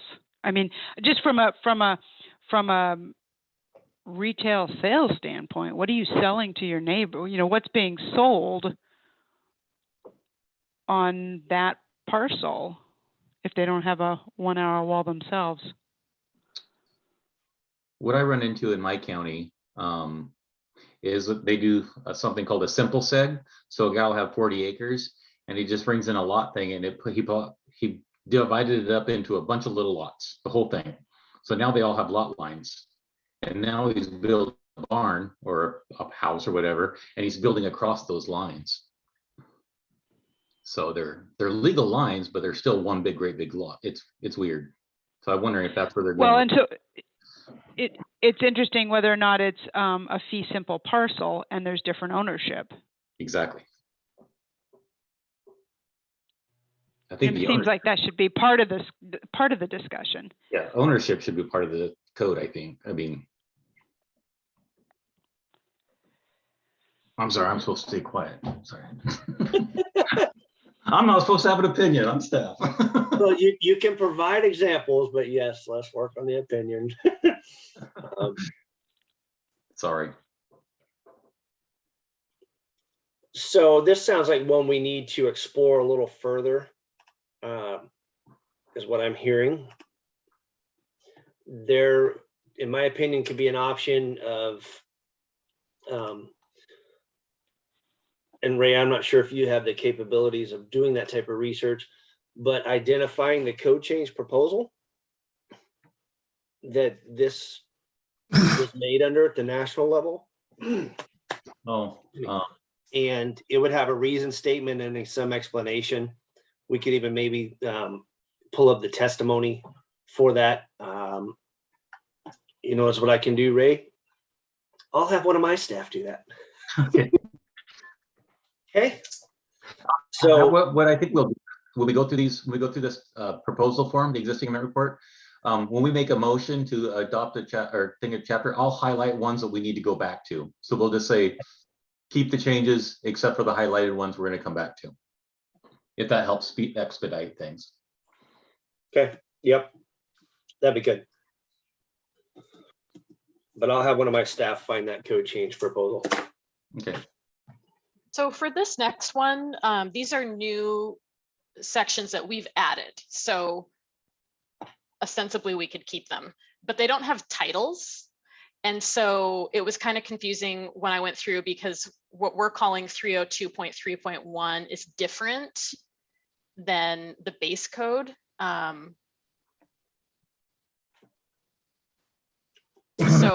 So they're really missing titles. So I can provide some insight on that. They're not intended to have titles. They are a subsection of the two-family of 302.3, which they were the original. If you go to the 2021, Ray, I don't know if you want to pull up the 2021. Oh, I thought, 2021 code. Yeah. The 2021 code language is those two subsections are actually the charging language of 302.3. 2.3. Right. So if they're fine as is, then that's fine. Yeah. Okay. So it's that section is odd, and why we broke it up this way is if you read the section as currently written in the 2021 or even the 2018, if you could blow that up, Ray. those exceptions specifically, they don't apply to both sentences of the charging language. They only apply to one sentence each of the charging language. It's really strange. And so that's why we split it up, because I think the way you split it up makes sense. I just think that even subsections have titles typically, so that might just be an aberration that this one doesn't. If we're okay with that, then that's fine. But when you're trying to compare, because 302.3.1 is supporting construction in the 2021, but neither here nor there, maybe not really something that we care about today. And Jen, just to let you know, you're not the only one that caught that. One of Micah's staff caught it too, so I shouldn't be saying that, but you know. All right. Do you have a title recommendation for either one of those? We do. Well, I do, but I wasn't sure if this is something that we were supposed to bring as a code proposal to add a title. Well, I think in this instance, as with most instances, even ICC says titles are not enforceable. And so those can be done like under administrative modification. So if we want to just add a title, we can. I know that sounds nuts, but Ray can probably back me up on that, hopefully. Yeah. My biggest concern of our conversation that we're having right now, and if we have 302.3.1 in the 2021 code, and we have 302.3.1 in the WAC, and we rewrite a title here, we're eliminating supporting construction in 2021. We're basically saying this is the amendment that supersedes the 2020. Right. Even though it's under 302.3.3 below supporting construction. Yeah, we just renumbered it, Ray. So these 302.3.1 and 302.3.1. So this is going to replace this. No. That 302.3.1 as shown on the 2021 code. The same as the 2018 gets renumbered to 302.3.3. Oh, okay. I didn't know that. Okay. That's part of the Oh, confusion. it's down below. It's down below. I'm sorry. That's why if we had titles, we would know, oh, this isn't meant to replace supporting construction. This is a different thing, and we've renumbered things. I'm sorry. Yeah. That's why Makes sense. It's not your fault. That's confusing. I went round and round on this a couple times. Like, wait, what are we doing? It's probably my fault. I think I submitted this code change. That's okay. A lot of things are my fault, folks. Do we want to put Quinn's suggested titles in here? I think that's a good idea. What were they, Quinn? Shoot, I was trying to look for all my notes when you guys were talking. Give me a minute. Okay.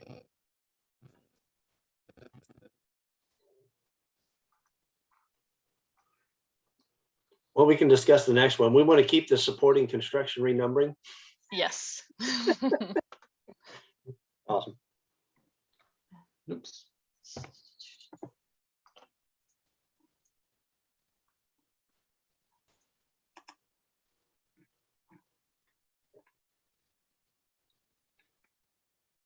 And then through penetrations, some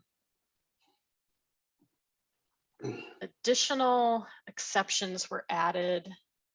It's a little confusing because they've got everything renumbered, but it looks like there's only a new section 2 or exception 2 at the bottom.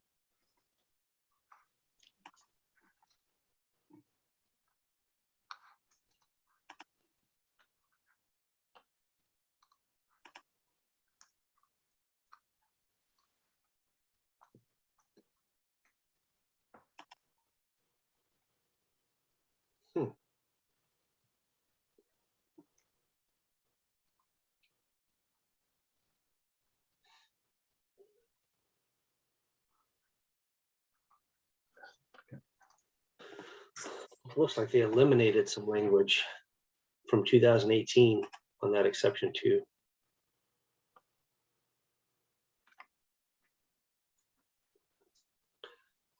That's interesting.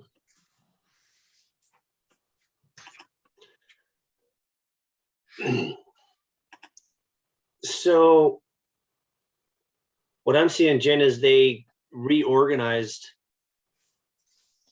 exception 1 and its subcategories.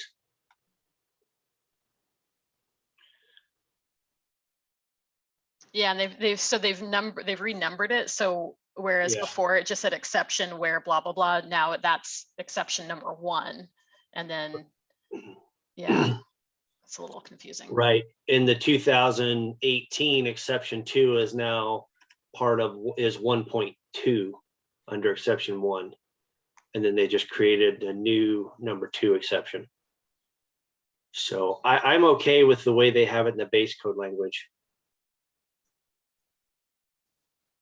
Would be my preference. I'm trying to find if we have any language differences other than the reorganization.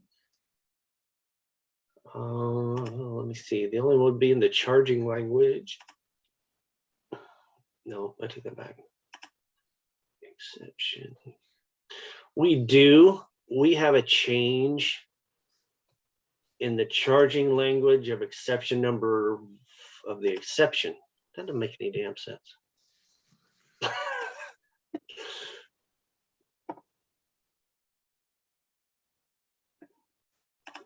At all. Or fire sprinkler piping was added. Yeah, and it's so we should probably, but that would now be within exception 1 for the 2021.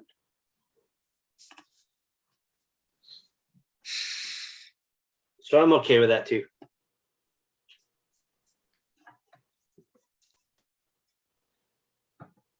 Can we go back for a second to the 2-family dwelling, R302.3?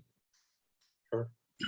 One of the things that we caught was if you look at the amendment or the state amendment, it says the first sentence shall be constructed in accordance with section R302.3.1. And then the next word is or, and it should be through. That's correct. I think we have already sent that to Stoyan as an errata. Okay. You are 100% right. Maybe that was something Jennifer sent for me. Nope. That's a good Nope, catch. sorry. My Jennifer. My Jennifer staff. Sorry, Jen. It was changing, what was it? 4 to through? Through, yeah. No, it's or, Oh. O-R.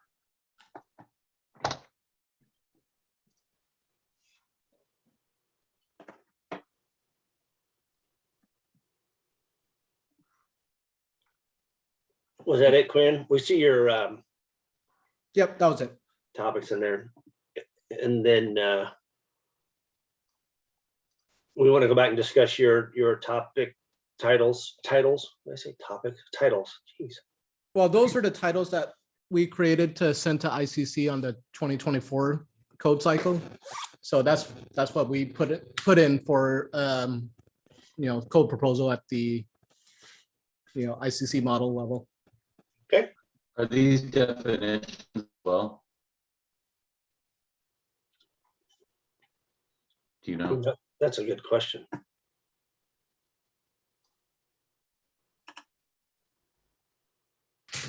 We have to go look, Ray. I don't have it memorized. No, it's not a big deal. I see a definition. I feel weird if I don't italicize it. I do not see continuity. Okay. I think separation's there though. Yeah, I do it too. I just gotta get down to it.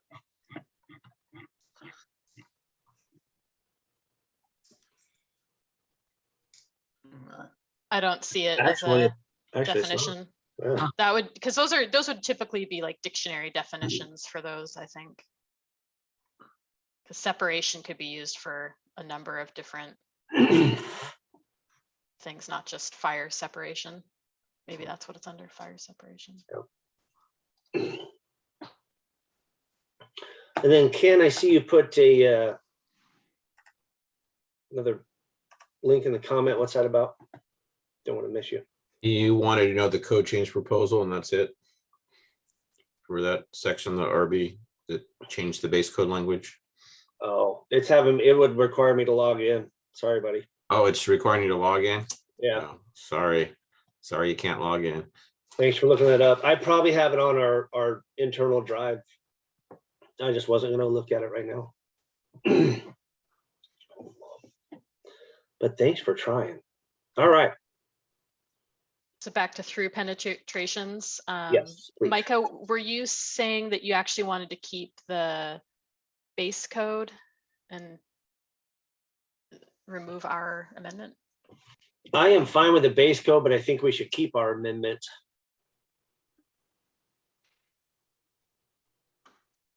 Or at least our language somehow for that. I mean, it's just adding fire sprinkler piping. I'm sure Todd would like to keep that in there specified for through penetrations, right? I don't want to put words in your mouth, Todd, but Yeah, no, I think make you that, participate. that was one of the, that's one of the things I think we did last go round at the tag. Okay. Most of the time that's going to be CPVC. So noting it in its own entirety is good. Okay. So I think that the proposal there is to update to the base code language and then keep that one piece. Correct. Okay. Versus just keeping the whole section the way it is now. Correct. Okay. Hold on here. I gotta get my head around this one. So, we can So get Ray, back to the amendment here. if you're under the 2021 language, under exception 1. Well, let me get to. So we're at 30241, 302, 302.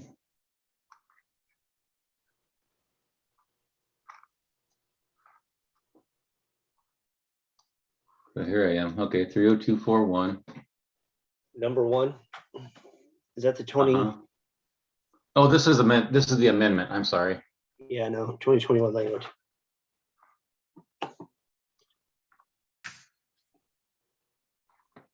Okay. So exception 1, that used to be the charging language for the exceptions. It just has exception charge on it. But anyway, all you need to do is after tubes and conduits, you need to add or fire sprinkler piping. That is our current amendment. Shouldn't it be water filled? I don't believe in this instance, no. Exception 2. I'm looking at the annular created space created by the penetration of water filled fire sprinkler piping, provided that the annular space is filled using a material complying with item 1 or 2 of exception 1. I see what you're saying, Darren. So this is Todd. I think in most instances you're going to have water filled piping, but I'm not sure. I think that the code language in 2021 is fine with that exception number 2. At least from a fire sprinkler piping perspective. I don't think you would have a dry system in an IRC built townhome or single family. I'm just looking at what the 2021 code says. So Darren, is what you might be even indicating is we don't need the current amendment because this part of number 2 actually covers fire sprinkler piping specifically. Absolutely. Yeah, and I think I concur. It's my first glance at it, but it seems like it does. Awesome. Thanks, Darren. Thanks, Todd. Works for me. Base code language it is. Woohoo! So delete amendment. Oh, delete amendment. I'm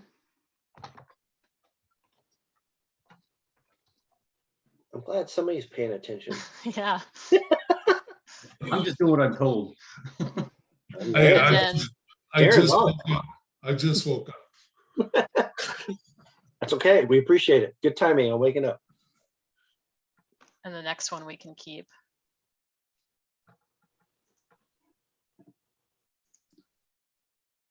And then my next proposal is that since we've been at this for 2 hours and I'm starving, can we take a few-minute break? Is that I think possible? that's fabulous.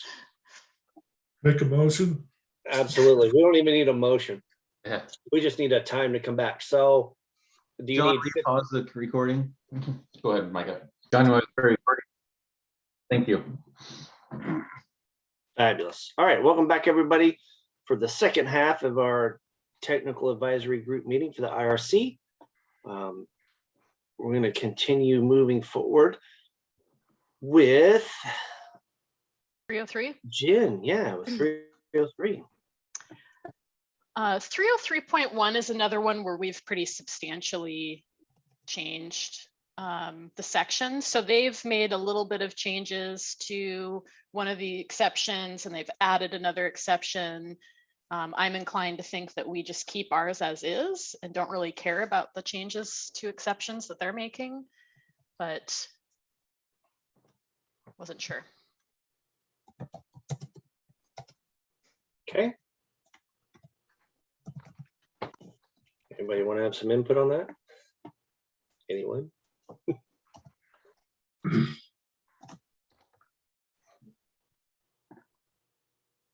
Okay. Sounds like we'll take your recommendation. Great.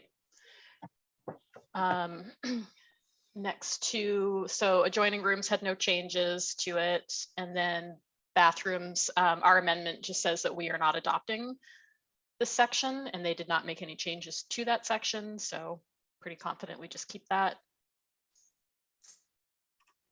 Okay.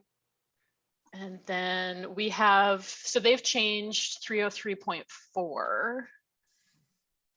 Ours again is pretty different, but we do need to update the section reference to, it used to be M1507 and now it's M1505. Excellent.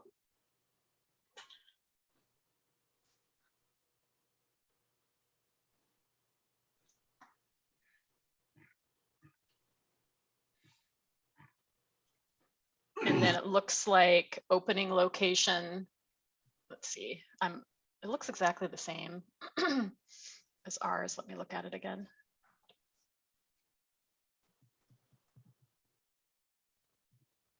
I'm not seeing any changes indicated in the 2021, but it looks like our language is the same.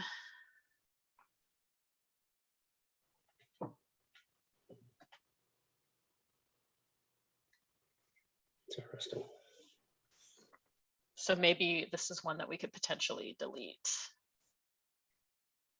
I wonder if it changed the last round. Looks the same.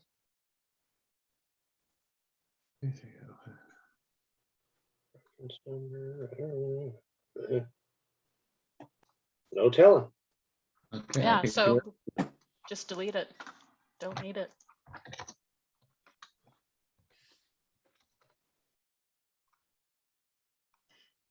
And then you can see there's several that I'm saying either there were no changes at all to the base code, so we can keep the amendment as is, or in a couple cases, these are things that we've added.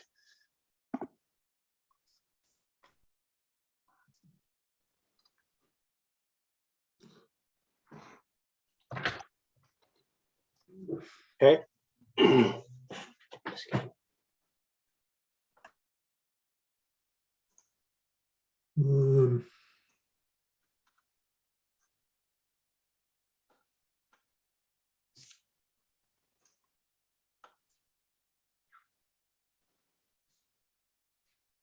The next one we can keep as is, but there is a reference to the plumbing code, the state plumbing code. So I just have a note that we need to, you know, once we have the 2021 available, just make sure that that code section didn't change.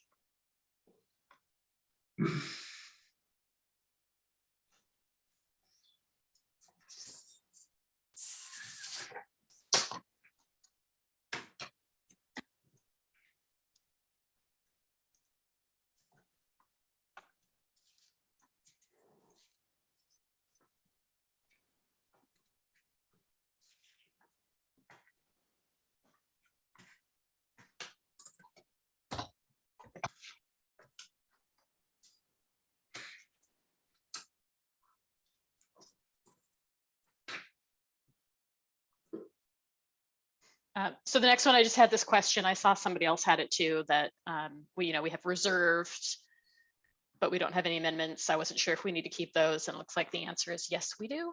So Yeah, when we write a WAC number or a reference, once we use that number, we can if we delete it, we can never use that number again.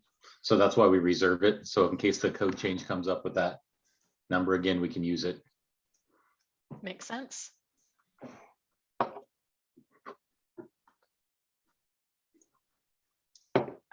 So emergency escape and rescue openings, they made some changes that are different in language, but when you read ours and you read theirs, I believe we're trying to achieve the same goal. So we might be able to delete this amendment if we feel like the base code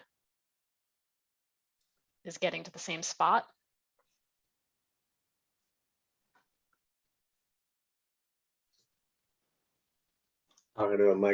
Talking to a muted microphone.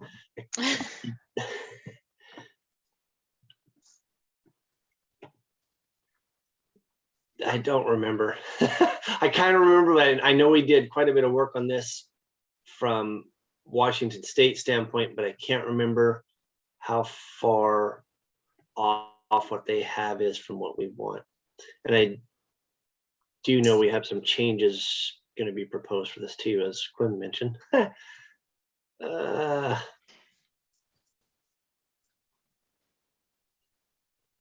Problem with this one is that the word unobstructed, I mean, that's been causing a lot of headaches for a lot of folks.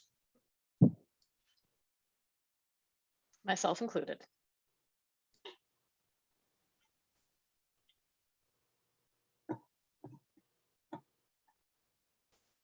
Okay. Which is fine to leave it in there as long as there's a code proposal that can help define unobstructed. So the base code has it in there. They've just added it as an exception. Right. So we might even like delete ours, keep their new language, and then whatever code change proposals may come, I think will still be, relevant, because the whole overall goal is still, I think, achieved. It's just that we worded it one way and then they considered it and they decided to add it, but they put it in a different spot, that kind of thing. Agreed. They've added the minimum width of the 36 inches. Then that opening to a public way or a yard that's unobstructed has been added, but in a different place. Micah, didn't you work on this a little bit with like under decks and stuff? Yeah, that's a separate proposal. Okay. Or separate code change, but yes, we worked on this too, and we're still working on this. But I agree with Jen that the state could eliminate at this point an amendment by going with the base code language. The base code language covers it. Now we are going to come back in with some modifications to the base code language to clear up, or at least try to identify what unobstructed is, but we're not going to discuss that today. So I agree with Jen. Everybody else can chime in what they believe, but I think that the 2021 language has everything that we have in our current state amendment. And so we could just go with the base language and not have an amendment. So I think, oh, go ahead, Quinn. yeah, I think part of the issue is the base language. The only where it talks about unobstructed is from the yard to the public way. But the issue is from the window to the yard. How do you get there from that window? And I think in our amendment, that it does help having it in the charging paragraph where you go from the window to the yard. It has to be in an unobstructed way. The problem is, that a lot of people are having is from that window to that yard. How do you define unobstructed? So I think keeping our amendment is good. It's just that we just need to, look towards, proposals that might be coming through. Did that make sense? Because the difference is location of the word unobstructed. One is in the charge, ours is in the charging language and theirs is in the exception, but the exception is only from yard to public way. I think you make a very good point. I tend to agree with what you're saying. I'm just trying to read it. I'm reading it. I read it differently. I think they both say the same thing. They're talking about an unobstructed path. So the yard or court has to provide an unobstructed path to a public way. That's what our current state amendment says. In number 3 of the 2021 language, it says a yard shall provide an unobstructed path to the public way. Surprisingly enough, they don't say in the base code language that a court has to provide a path. It only says that the yard shall provide the unobstructed path. Correct, but how do you get to that yard? I don't think either one of those addresses that. I don't believe the current amendment. No, the State current amendment. amendment says emergency escape and rescue opening shall open directly into the public way or to a yard, providing an unobstructed path. No, I see what you're saying. Yeah, because it is like the pathway from the yard to the public way needs to be unobstructed. And that's not how I've been interpreting it, because I've had several of these lately under decks, and they've got like little retaining walls and stuff down there. And I'm like, I don't know. Like once you get over the height of a window well, I think you need to provide like a ladder down there because it's obstructed. Otherwise, like how could a person get out from under the deck? Right. But you're right, that's not really what it actually has said. So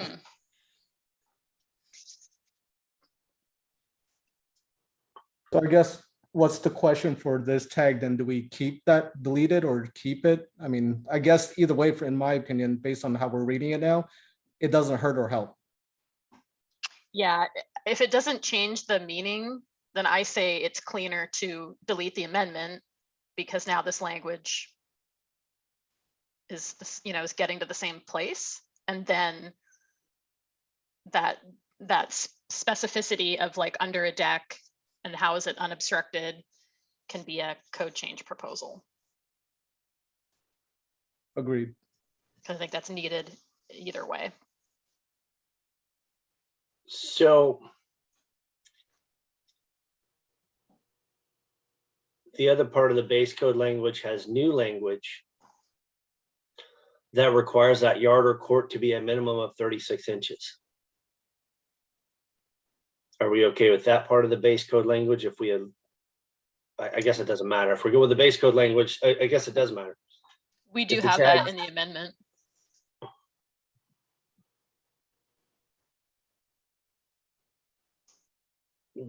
Am I missing that? It's in that same sentence with unobstructed path. No, But that says that's the path. That's not the yard or court. Yeah, I see what I agree with the model code. The court or yard has to be 36 inches minimum. Right. Correct. It has both in the model code, but not in our. So I'm fine. It sounds like Quinn is fine with the model code. Jen, it sounded like you were fine with the model code. I'm fine with it. The other folks want to weigh in. Darren, it looked like you possibly unmuted. I'm good with it. Okay. I'm good with the model code as well. I'm good. Okay. Excellent. Excellent. Excellent. Sounds like we're all good with the model code. Okay. So the next one is similar but easier. So we had an amendment about operational, or the controls couldn't be too high off the floor, and we reference ASTM F2090. So they've added that as well, but actually their language is a little bit more clear, because that ASTM standard is for fall prevention devices. And so they have that language in there too. So I think we can delete ours.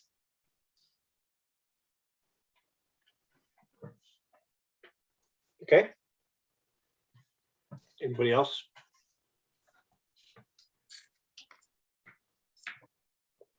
All right. And then it looks like back to haunt us is emergency escape under a deck, which now I see that we also have the unobstructed here too. So that's great. What did I write for my notes here? They have added language include can't. Oh yeah, so they've also specified cantilevers, which seems a little excessive. I guess if you had a very large cantilever, it could be an issue. I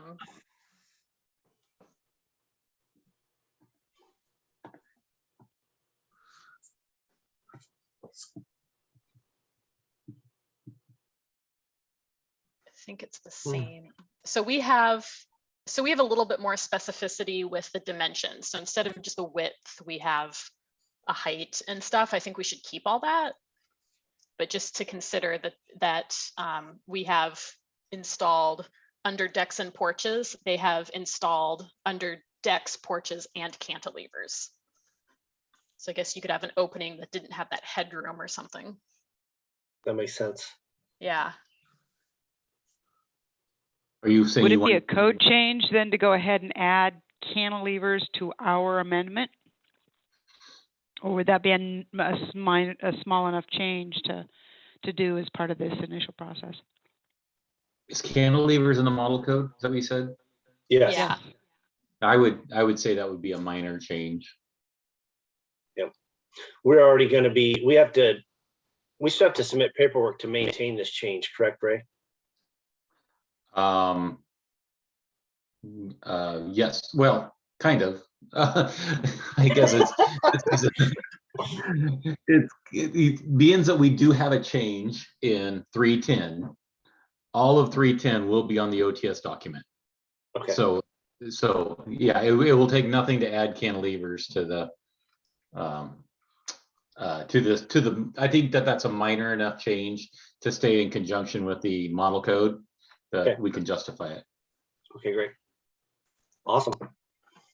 Hey, Micah, or anybody on this call here, does anybody have a history on why we have that 36-inch height? Just seems, I've never heard of that, but I mean, you know, nowhere else in the model code, the I codes does it have a 36 minimum height for egressing. Well, personally, being 7 foot tall, I'd like to see it about 6 foot. Is it for crawling? If I had to get out that window. I think it's just that you could potentially have something come down, like even though you have that window there, that deck or ramp or whatever the structure is that's out there could come down. Correct. So in previous codes, Quinn, there was no dimension. So you could have a deck that was 10 inches above your EERO. And it was okay.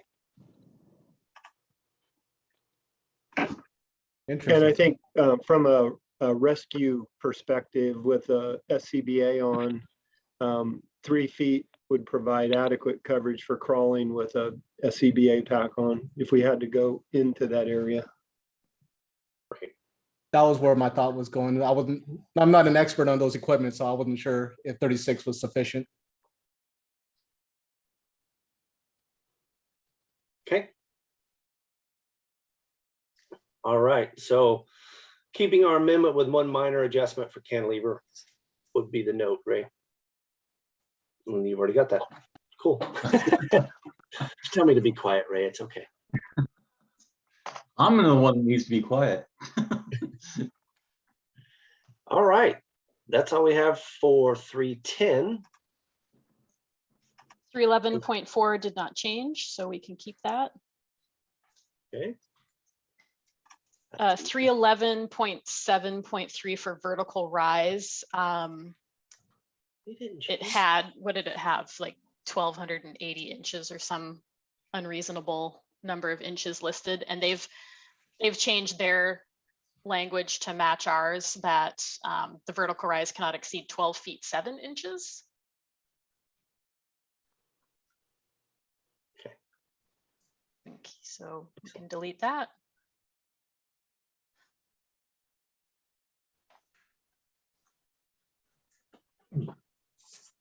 And you can see the next several had no changes.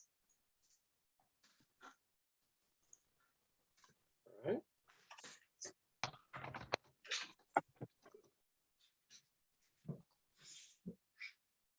Is there any, oh, no.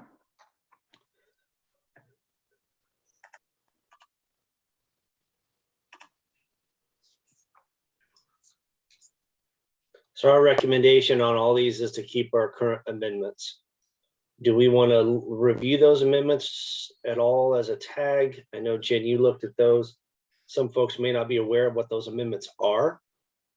I did not look at them other than did the base code change? And if it did not change, I did not consider it further. Okay. On Not 311. like, do I like it or not? Okay. So 311.7 stairways, looks like the base code added some exceptions. Are we good with that? 311, what number? 0.7 stairways. Do we have an amendment? Well, they changed the whole charging statement, didn't they? Correct. They changed that, but that's not what we're looking at currently, Quinn. That'll be separate meetings. Right now, our report needs to, and Ray, you can correct me if I'm wrong here, but right now the report we need to work on is whether or not we are keeping or removing existing amendments. We're not looking at what ICC changed. Oh, got it. As Sorry, far I as thought. substantial changes and whether or not we're going to keep those or modify those. Correct, Ray? You're correct. Okay. Sorry, I thought that was part of the amendments. That's okay. No, it's a good question, but I think that's a separate meeting that we're going to go through all these again, more or less, but it's going to be on the significant changes from ICC, not just state. We may note that, Quinn, if we've got to go back when we do the big OTS document that we have, it might be a reference number change or a UL listing or, you know, something like that. Yeah. We'll Ignore I said that. Sorry. Ignore me. We do need to verify though, the current amendments that we're saying we need to keep. We probably should do a quick look at those. For what? Just to verify that that's going to be the tag's recommendation as a whole. Yeah. Since we've done a lot in the past, not just this section, there's a bunch above it as well. Right. So do you want to go start back at the top and work our way back down, or leave that all until the end and then? That's a good question. We can leave that to the end, right, Ray? Yep. Do whatever you guys want. All right. Yeah, that sounds good, Jen. We can keep going through those because I know we've got tons more to get through. Chapter 3 is really the biggest one I know. So great plan. We will come back to look at the amendments that we're identifying as keep on here. That way we can make sure that's exactly what we want to do. Okay. So 314.3, you know, we have some changes to it. So largely, I think we should keep it as is, but they did add a new exception for a location where smoke alarms should be installed. So I think that we should include that.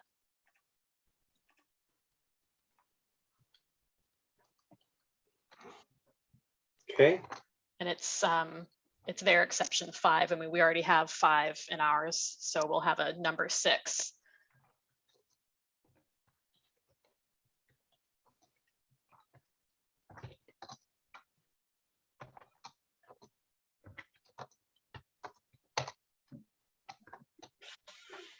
Okay.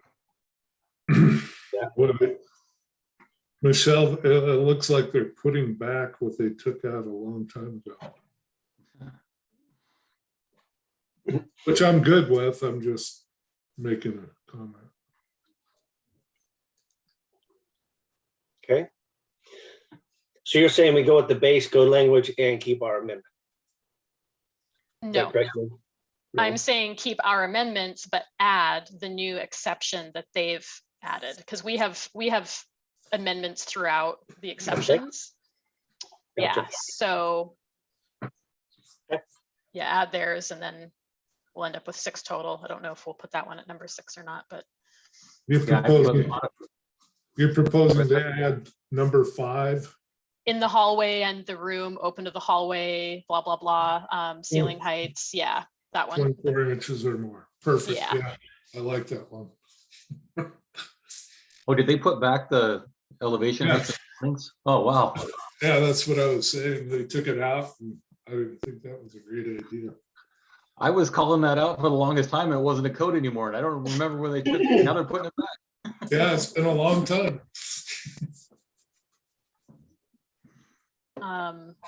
Next one had no base code changes, so we can keep it.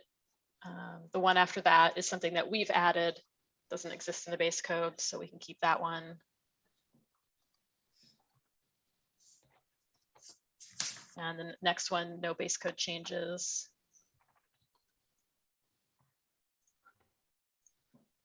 Jen, can I ask just real quick, just for my own, did you, when there was no base code changes, did you look at any of the reference section numbers or anything like that to make sure none of those changed? In general, yeah, yes. Okay. Well, maybe not throughout the IRC as much, but definitely when it was referencing like the IBC or something, I definitely found some section numbers had changed. I've even found some that had changed at the last round and were not picked up. So, but generally I looked, and if there was no blue and it was all the same, then it's like, okay, nothing changed. So okay, gotcha. If a section, they would have had to have missed that section change as well, I guess is the point, because for it to change. You're working off a better document than I have, so I'll trust that. Yeah, but good point. We should all be checking these section numbers because the things did move. So carbon monoxide, yeah, this first one, they matched our language. Yeah, that one could have been struck last round.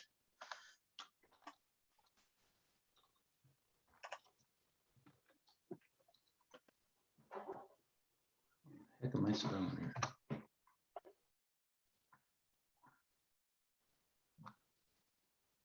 And next one we can keep. Next two we can keep.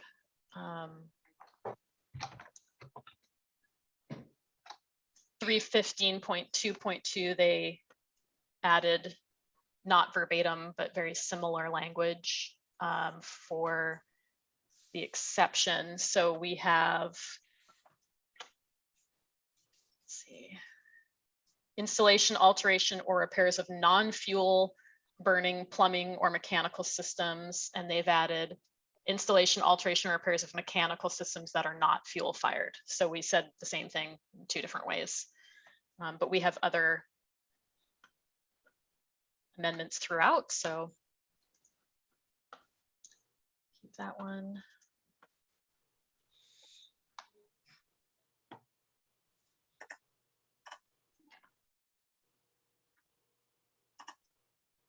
So the base code did change to add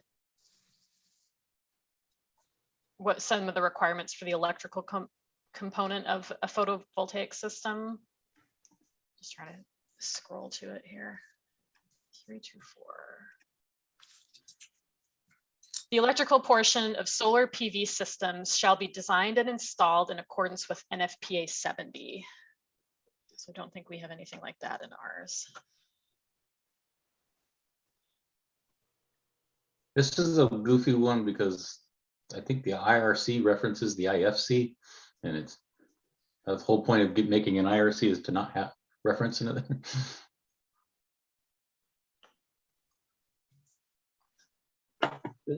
You're talking about in this section for NFPA 70, that's the electrical code.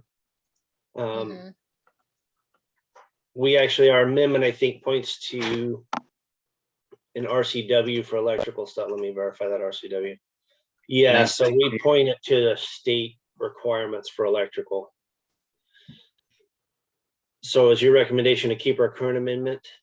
No, because it didn't use the word electrical anywhere, so I didn't know that. It just says PV system shall be designed with this RCW. So if that replaces electrical being in compliance with NFPA 70, then we can just leave it as is. Then they have equipment listings. Do we have an amendment for that? I guess not.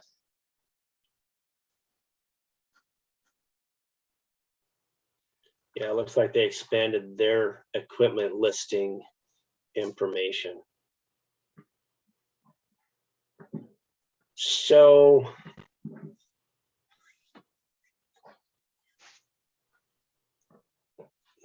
sorry, I'm reading through it again. And then we have an exception for the detached group U, right? Mm-hmm. So my original proposal was just to add the same sentence about electrical complying with NFPA 70. But if that RCW covers electrical, then we can just leave it as is, just keep it as is.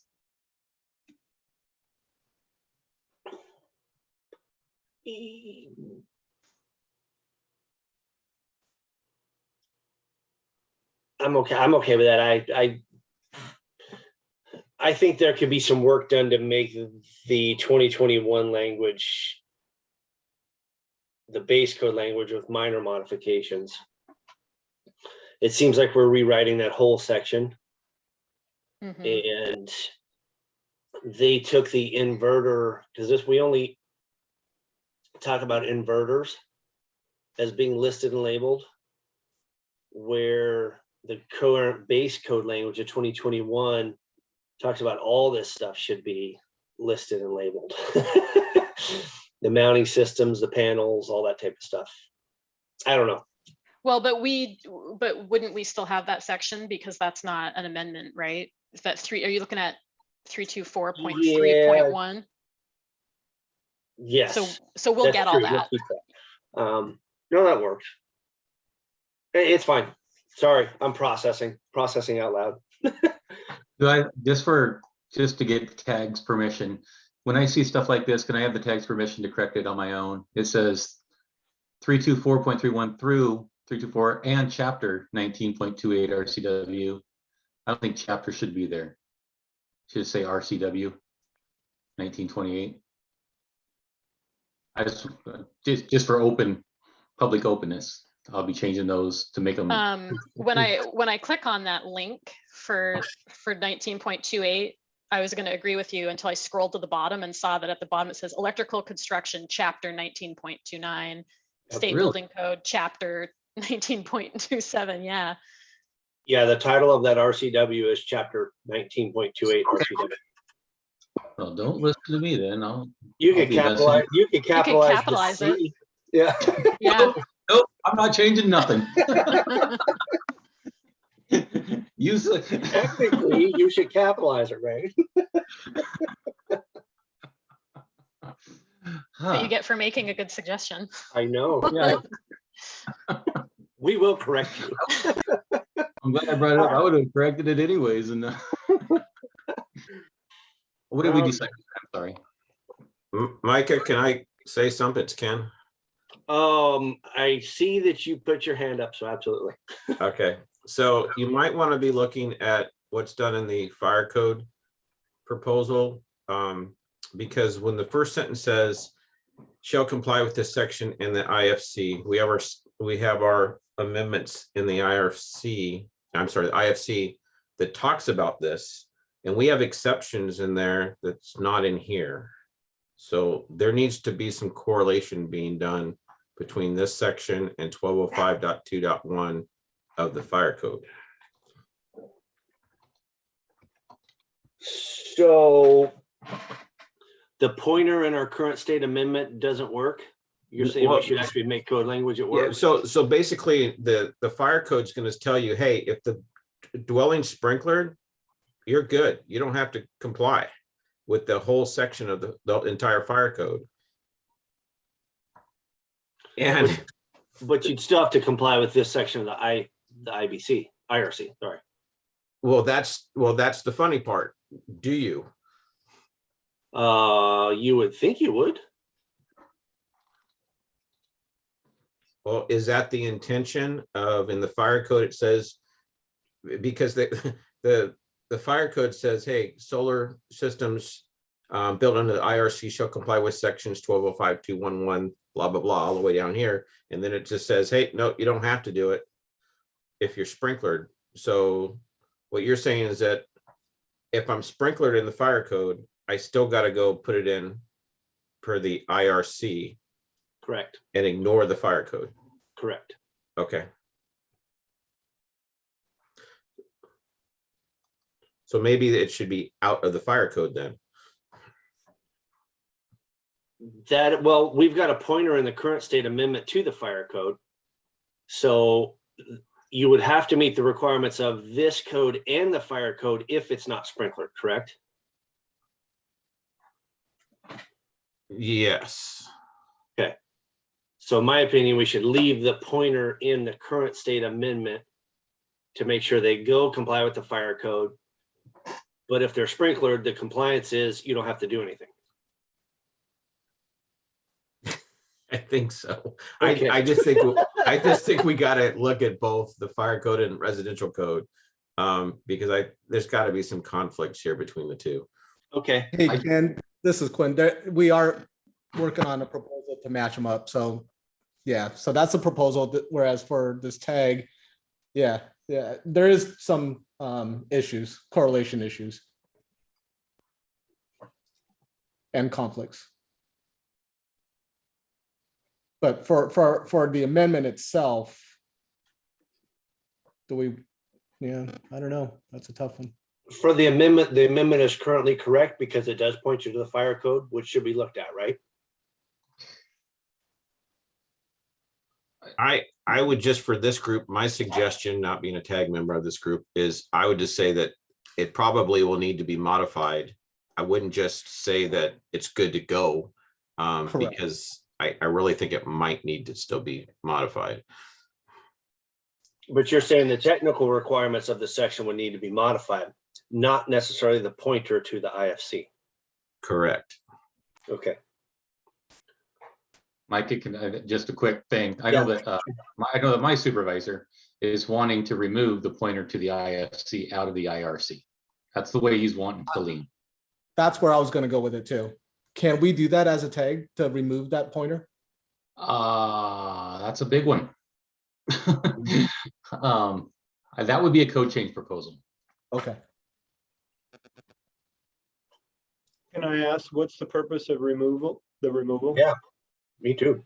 The purpose that we're getting from public is the whole intent of the IRC is to have a standalone book to build a residential structure, and they don't want to have pointers to the fire code. Okay, but doesn't the charging language in the IFC, I believe, references the applicable portions of the IRC, which is inclusive of those things that would require a permit? Agreed.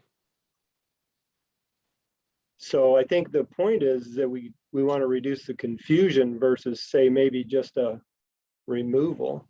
I agree with let's reduce the confusion. I'm not sure I agree with the just eliminate the pointer. Well, I think the intent though is that we would eliminate the pointer and bring everything pertinent over from the IFC to the IRC, so it can be a standalone. It will never be a standalone code though. There's too many, I'm sorry. I'm going to share my opinion. Yes, we would like to see it as a standalone code. It never will be based on the requirements of so many other codes. Right now, if you build a single family residential in a WUI area, technically how the WUI code reads, you don't even get to use the IRC anymore. So I don't know if we could have a standalone code in that sense. Just my soapbox, sorry folks. So is there a proposal then to modify this language now, or is that like we'll keep it for now, but then there's going to be potentially a code change proposal separately?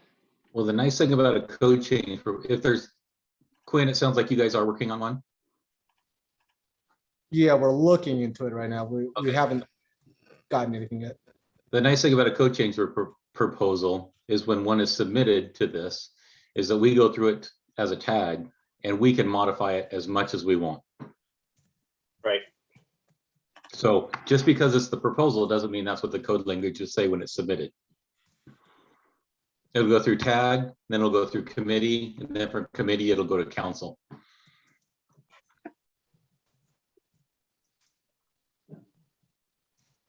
So this is Todd. I would be offering anyway to provide assistance to coordinate so that maybe we get as close as we can coming out of this group versus doing a battle at the SBCC.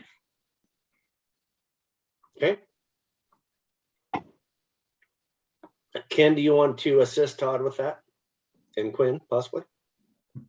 I'll be more than happy to. How about that? Cool. I want to mark this for a comeback. Awesome. Thanks, Ray. Great conversation. Mm-hmm. All right, so we'll keep moving on. Thank you, Jen. All right, next one had no changes, but it's also about PV systems. So I don't know if you want to lump that in with coordinate, look at it all. I would say yes. Anything under this 324, I think the next one too, Ray. And then 32471. It's not adopted. Yeah, that's about fire separation distances for ground mounted PV.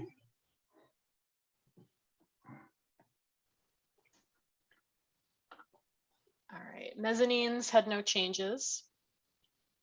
What's the next one? Habitable attics. Boy, this is a big discussion. Did you just groan out loud, Ray? I did. Oh, man. That's It was more of a whine. So this I know you love entire this stuff on this one. this entire thing is blue. So unless Yeah. it's just because of a number change, I think this whole thing. It's brand new. Oh, You because can we blame had that it, on but they me. didn't. Oh, well, that's good. We'll get it into the base code. Then we don't have to. Actually, the majority of it is in the base code for 2021. We adopted this early. However, I think there were some things we didn't like the way the national folks did it. Oh, I However- submitted errata for this as well, by the way. Oh, nice. Oh, good. Where were you last cycle? I'm just kidding. I know. Just kidding.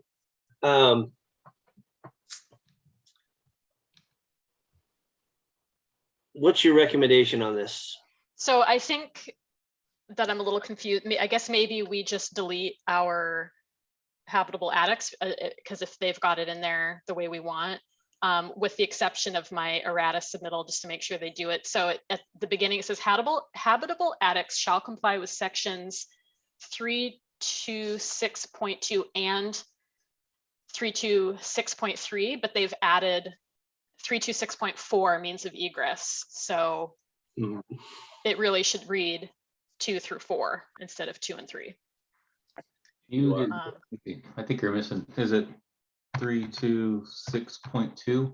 Through 326.4. Okay. Why? They did miss it. Jen is correct. And I did submit it to them. So, and they did respond that they got it. Oh, this is the errata? Yeah, I just did it online. Like when you're on the website, you can like send feedback. And I'm like, I have no idea if this is going to work. And they get it and they reply. So, and they're really quick about it. Yeah, they're pretty good. Yeah. So that's, I don't know if that's the official errata process, but. It works. So is our WAC then exactly the same language? Can we pull that up and make sure if we're saying? No, we caught it at the state. Okay, so we can just delete this whole section other than making sure that one correction is.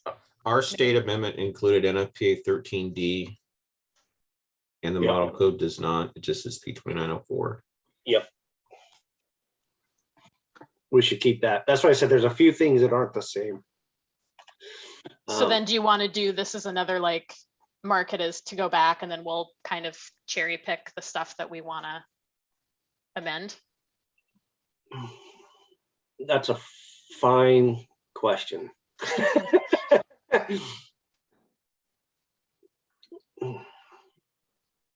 Can Or we, we could It- just it say, does- oh, wait, can we sorry. just add that or NFPA 13, like keep this base, keep the model code, except for this one piece like we've done with the other ones where we just have like one little thing? Is that the only difference?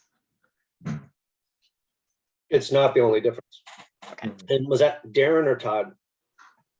Yeah, this is the first time I've looked at it, but it looks like it is different than what we adopted last cycle for Washington. Yes, Um, it is.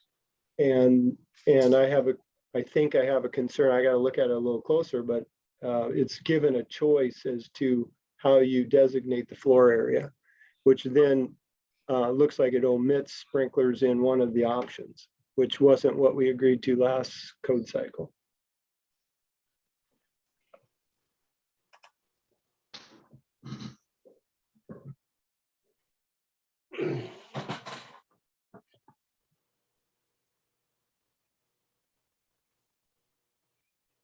Say that again on the sprinklers. Sorry, I'm trying to Again, process that. This is the first I'm looking at it. So it says the aggregate area of the habitable attic is either of the following: 1.1 or 1.2. 1.1 not greater than 1/3 of the floor area of the story below. And in our language, we said the aggregate area of the habitable attic is not greater than 1/2 of the floor area of the story below. Right. The national level had some changes to it. They got somehow, I think there was other proposals. And so this is what they came up with in the end. And so then, again, let me see here. In our current language, it's the habitable attic is located within a dwelling unit equipped with a fire sprinkler system. And it appears that the base code would allow the habitable attic with no sprinklers if it was no greater than 1/3 of the floor area.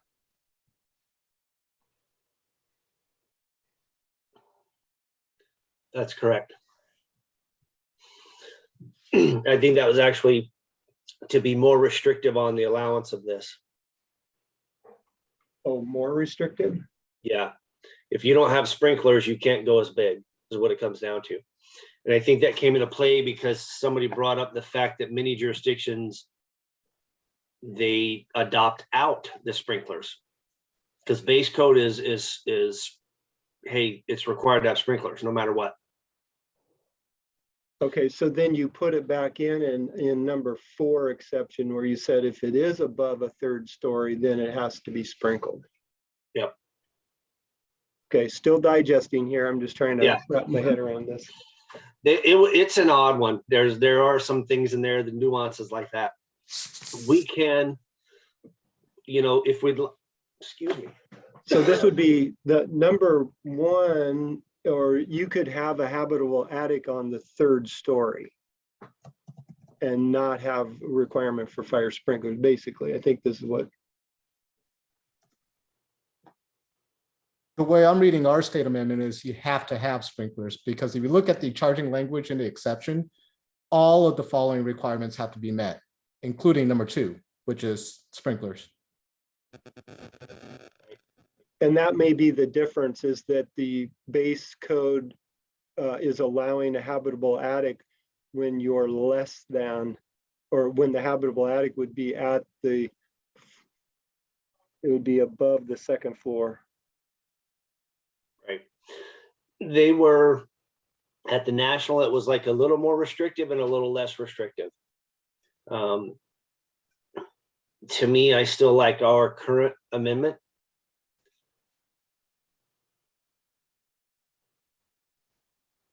But because we're doing the same thing. Because we would allow our exception if you had a habitable attic on the what would be the 3rd story. You don't have to consider that a story, so you wouldn't necessarily be sprinklering. It was only when you were above the 3rd story.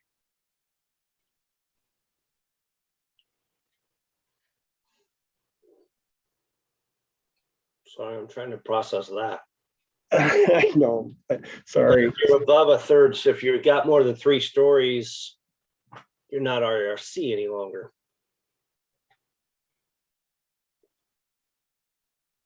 Well, so we wrote as a habitable attic shall be considered a story above grade plane, except it's not considered a story above grade plane, provided the habitable attic meets all the following requirements.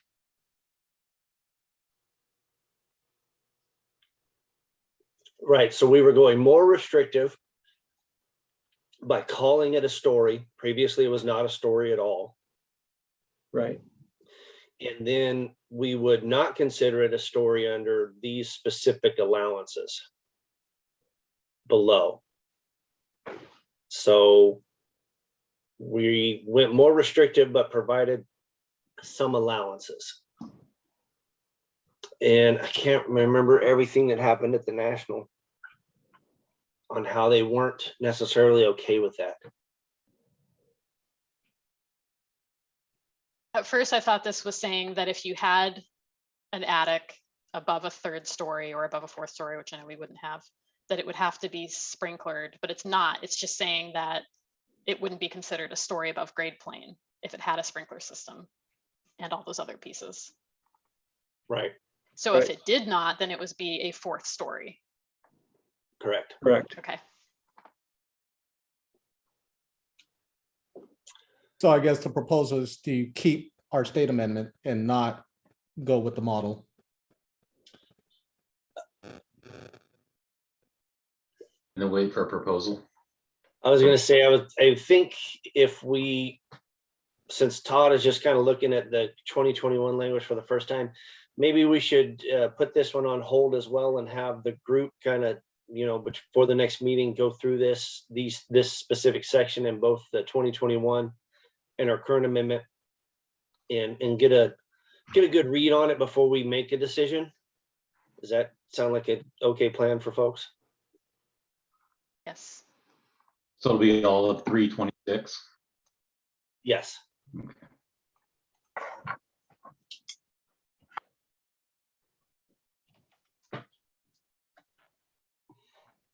Yeah, I'm good with that.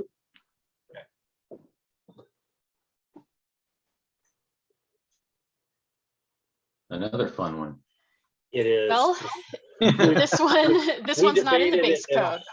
We debated it a whole lot, the habitable attics. There was a lot of good discussion on it at the national level too. So I think there was multiple proposals and public comments on this section. And yes, it did come from us, Washington.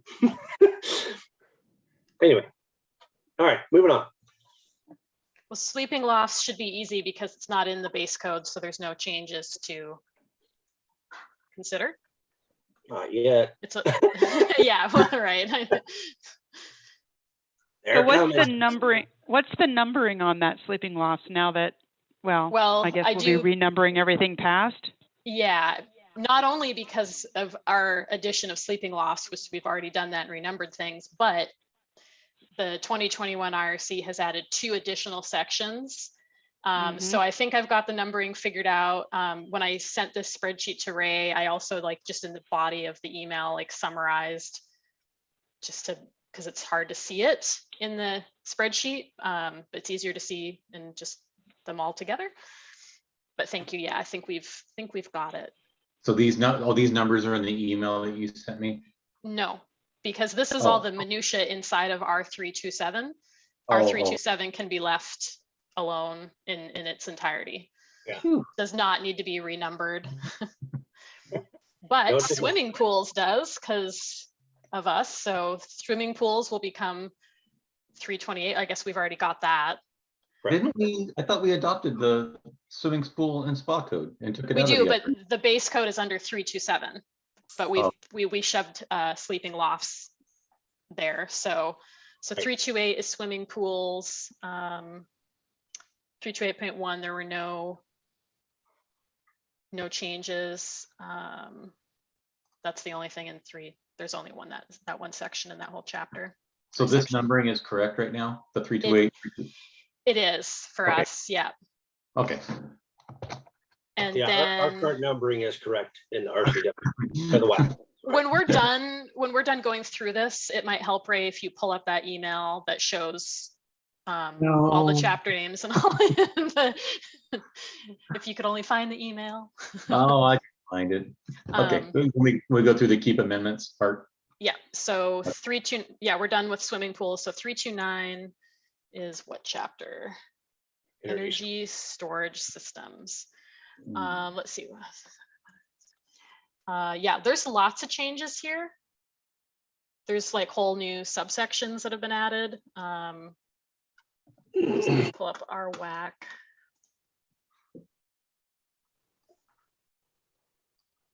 Oops.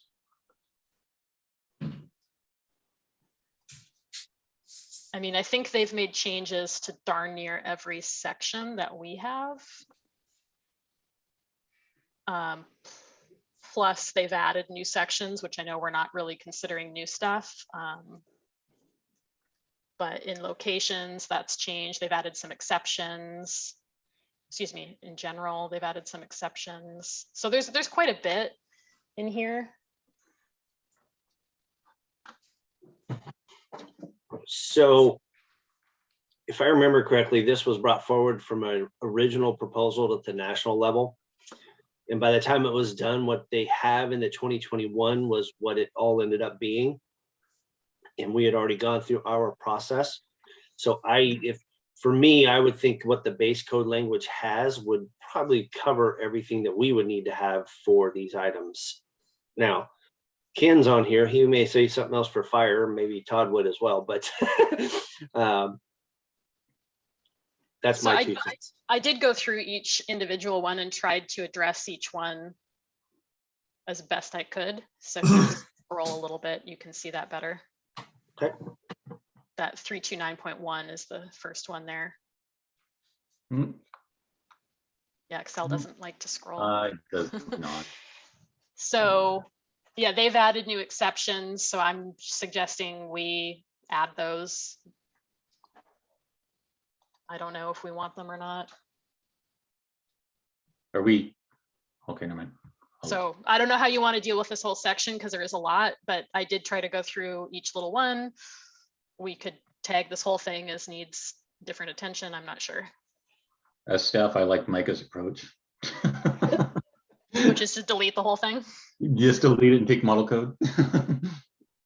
I mean, they do have, a bunch of additions that we would have to modify ours probably to consider. So if ours doesn't have anything additional that they're missing, then that would be the easiest approach.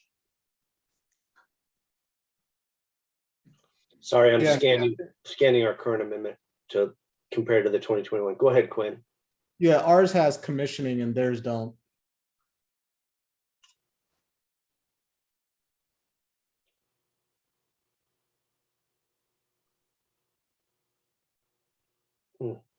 I think that's a standard code portion though, isn't it? In that installation, manufacturer's installation. Sorry, I'll start up. Yeah, it is kind of overkill. It's saying install it per manufacturer's info.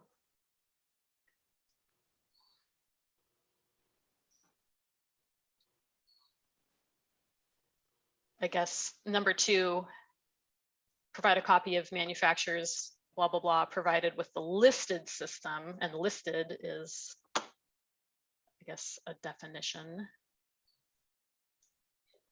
I think the main one is number 1, some kind of verification that it works. Actually, the 329.6 commissioning number 1 and 2 exist in the base code language under documentation and labeling, which is 328.11.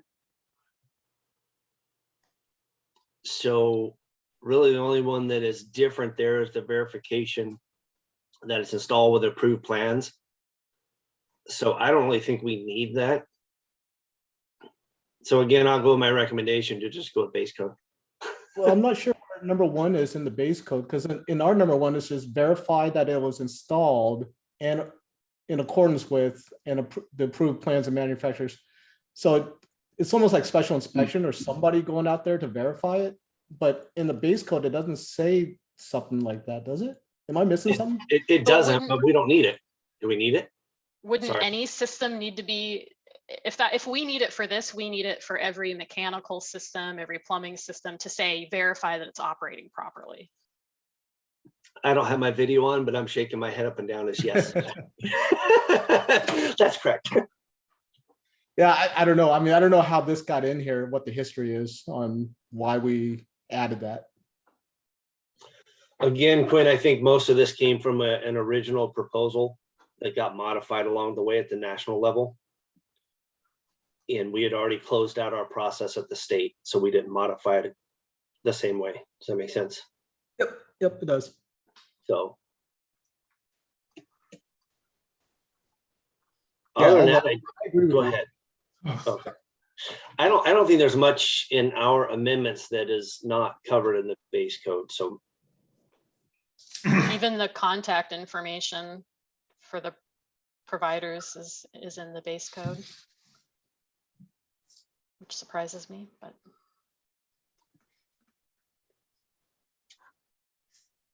Well, I'm okay with deleting the whole thing if everybody else is. I'm gonna have to go back and fix up some section numbers.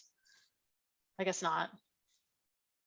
Because we would still need an amendment to renumber this, right? If we have to renumber it. I don't know. I think we've already got it renumbered, right, Ray? Is renumbered as far as if we delete it, you mean? If we Yeah, delete if our we- amendment. If we delete the amendment, but it still needs to be at 329 is my point. In the model Right. code, it's at 328. Well, So- what I would do, if we're gonna delete it, I would just delete it and I would make 329 reserved. Because we won't have a 329 and we won't need a 328. No, we will, because the base code still has energy storage systems. Correct. We're not saying like, don't have this chapter anymore. We're saying we're just gonna use the base code, but the base code has to be revised. The numbering does need to be revised to 329 because of our addition of sleeping lofts Yes, before it. we would have to number it. So that would be the only amendment. I would have to copy the model code and put it in and renumber it. So the model code would be in our amendment. Okay. So here we go. Renumber. Copy model code and renumber. Copy model code, renumber, modify amendment. Can't even type today.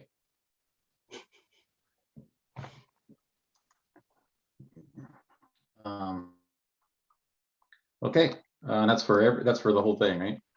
Mm-hmm.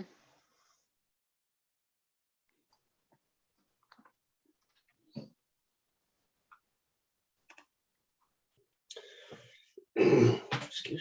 So then after energy storage systems in the model code, there are two new chapters: stationary engine generators and stationary fuel cell power systems. I'm only mentioning this because now the section number is going to jump and you're going to want to know why. So adult family homes is currently at 330.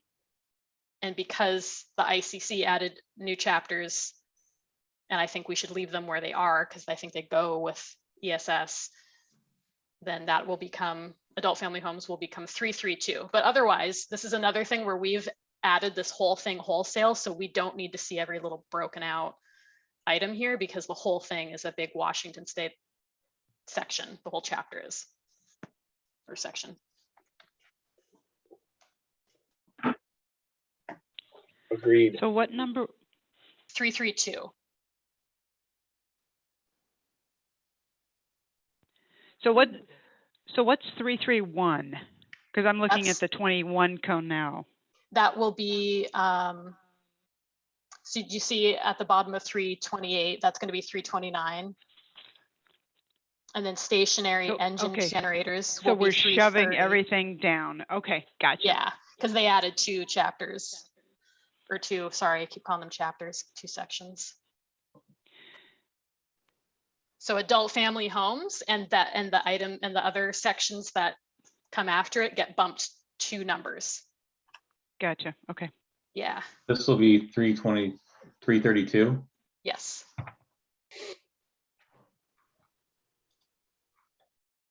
Are all the titles still the same? Well, yes, because again, none of this is in the Washington or in the ICC code. This is all Washington state. Okay, hold on. I got 20 things going in the background. I'm trying to grasp this. So I'm sorry. I just want to make sure I get my notes right. So when I'm doing this on the code stuff, on the OTS document, right? So this will be 332. Will all of these be bumped up too? Yes, because they're all inside of 332. Those are all the subsections inside of adult family homes. I'm probably going to count it, isn't it? Is it going to count it? There you go. Okay. And then Ray, when you're going through that, you'll want to pay attention. I was just noticing there's references within this whole code section in which those, 330 point whatever is going to need to be changed to 332 point whatever. Isn't that what I Because it references itself a bunch over and over. Oh, Exactly. Over and over within this whole 330, which is now 332. yeah, that's pretty. Unless we just want to force the other code sections and change just the section numbers on the stationary engine generator. We have moved whole chapters before because of numbering, so we align with the model code. Well, I mean, in reality, we're talking adult family homes, and these last, 4 sections have nothing to do with the habitability of a home. So why don't we, go ahead and put adult family homes right after 326 habitable attics? Or is that just too radical? It's an option. Yeah, I mean, it's not uncommon to move a whole chapter because of the model code changing a chapter or. Well, these would be sections within a chapter. Yeah. Anyway, for what it's worth, wherever it winds up, catching all those internal references within the adult family home portion is going to be important. Yeah, every single one of these chapter or sections that has a section number change is going to need that attention. So same with energy storage system, swimming pool. Well, there's only one swimming pool. Well, the best part about it is we get this OTS document. You guys get to look at it a lot.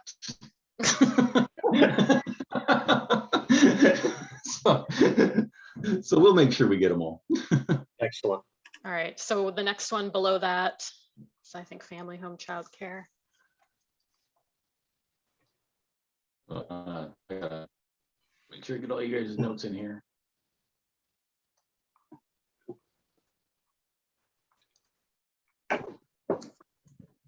So that's the only change needed there, because again, that's a Washington thing. So that goes to 333.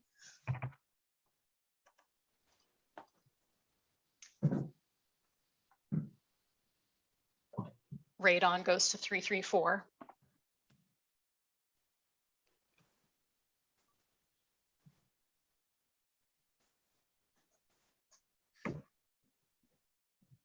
And then I have a note there on that last one. Let me pull up the whack.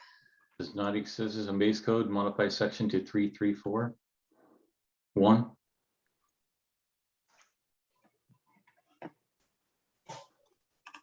Sounds right. Yeah, I guess that's the only section inside of radon. So I guess I was just clarifying that one goes to 334.1. So didn't really need to be pulled out. Oh my God, I can't believe we got through this. Unless now somebody. You did great. Thanks for your help. You did good too, Ray. Ray, you threw nothing but bombs into it. No kidding. No, I appreciate it, Ray. I appreciate it. Shout out to Quinn for also going through the bulk of this. That's right. And thinking about it. Everybody that had input. That's awesome. That's probably the biggest chapter we have to go through, folks. It's brutal. So the only other one that'll be as tedious is probably chapter 5 for decks. I'm gonna be sick that day. Yeah. I don't blame you. All will. So do we Okay. need a motion for this, or does anybody have any questions before we do that?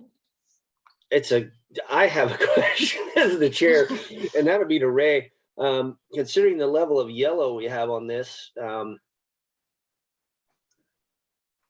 what do we want to do with that? Do we want to have a motion now or wait till we adjust those items in yellow at the next meeting, then have a motion on this whole section? What would be best for staff?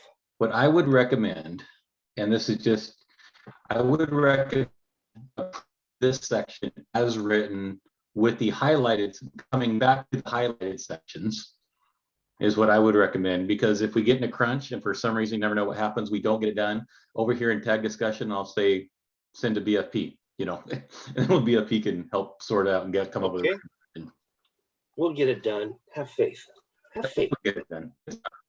You got me as the chair. We'll get something done, even if it's wrong. Okay, cool.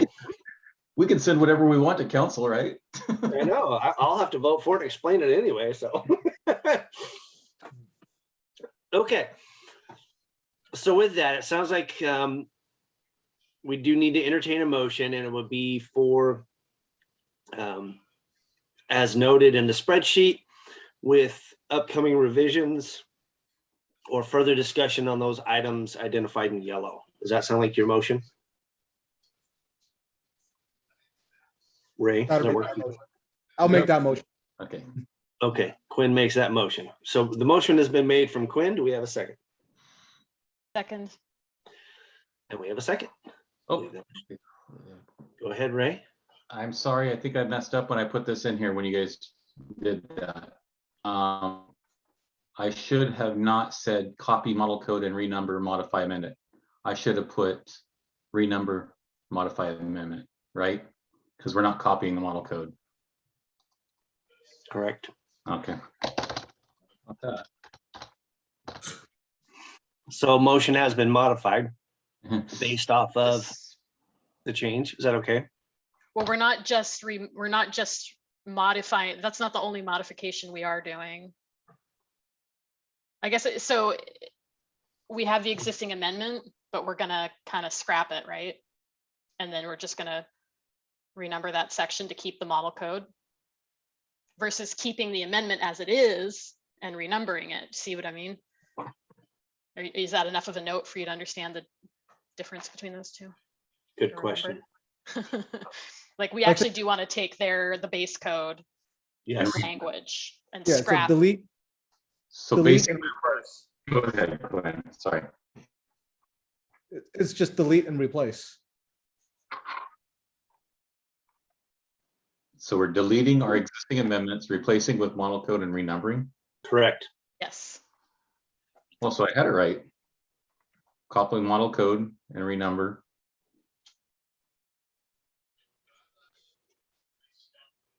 No, I don't think we need to renumber because the number's existing, right? So we just leave the number alone, 329.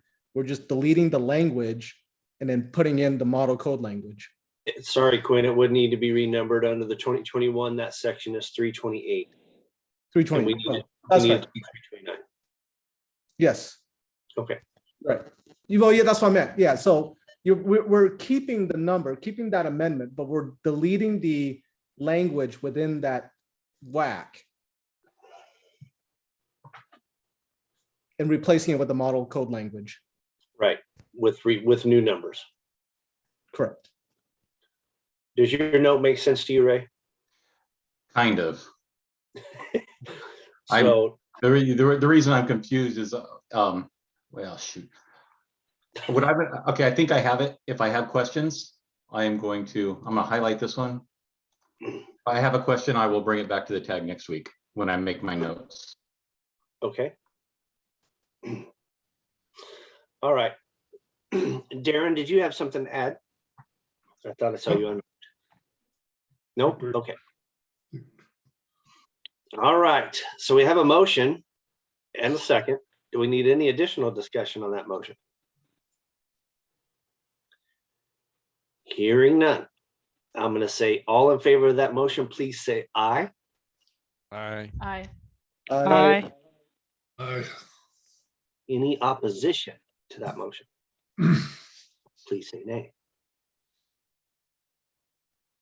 All right, hearing none, that motion carries. So we are through with chapter 3. Excellent, excellent, excellent.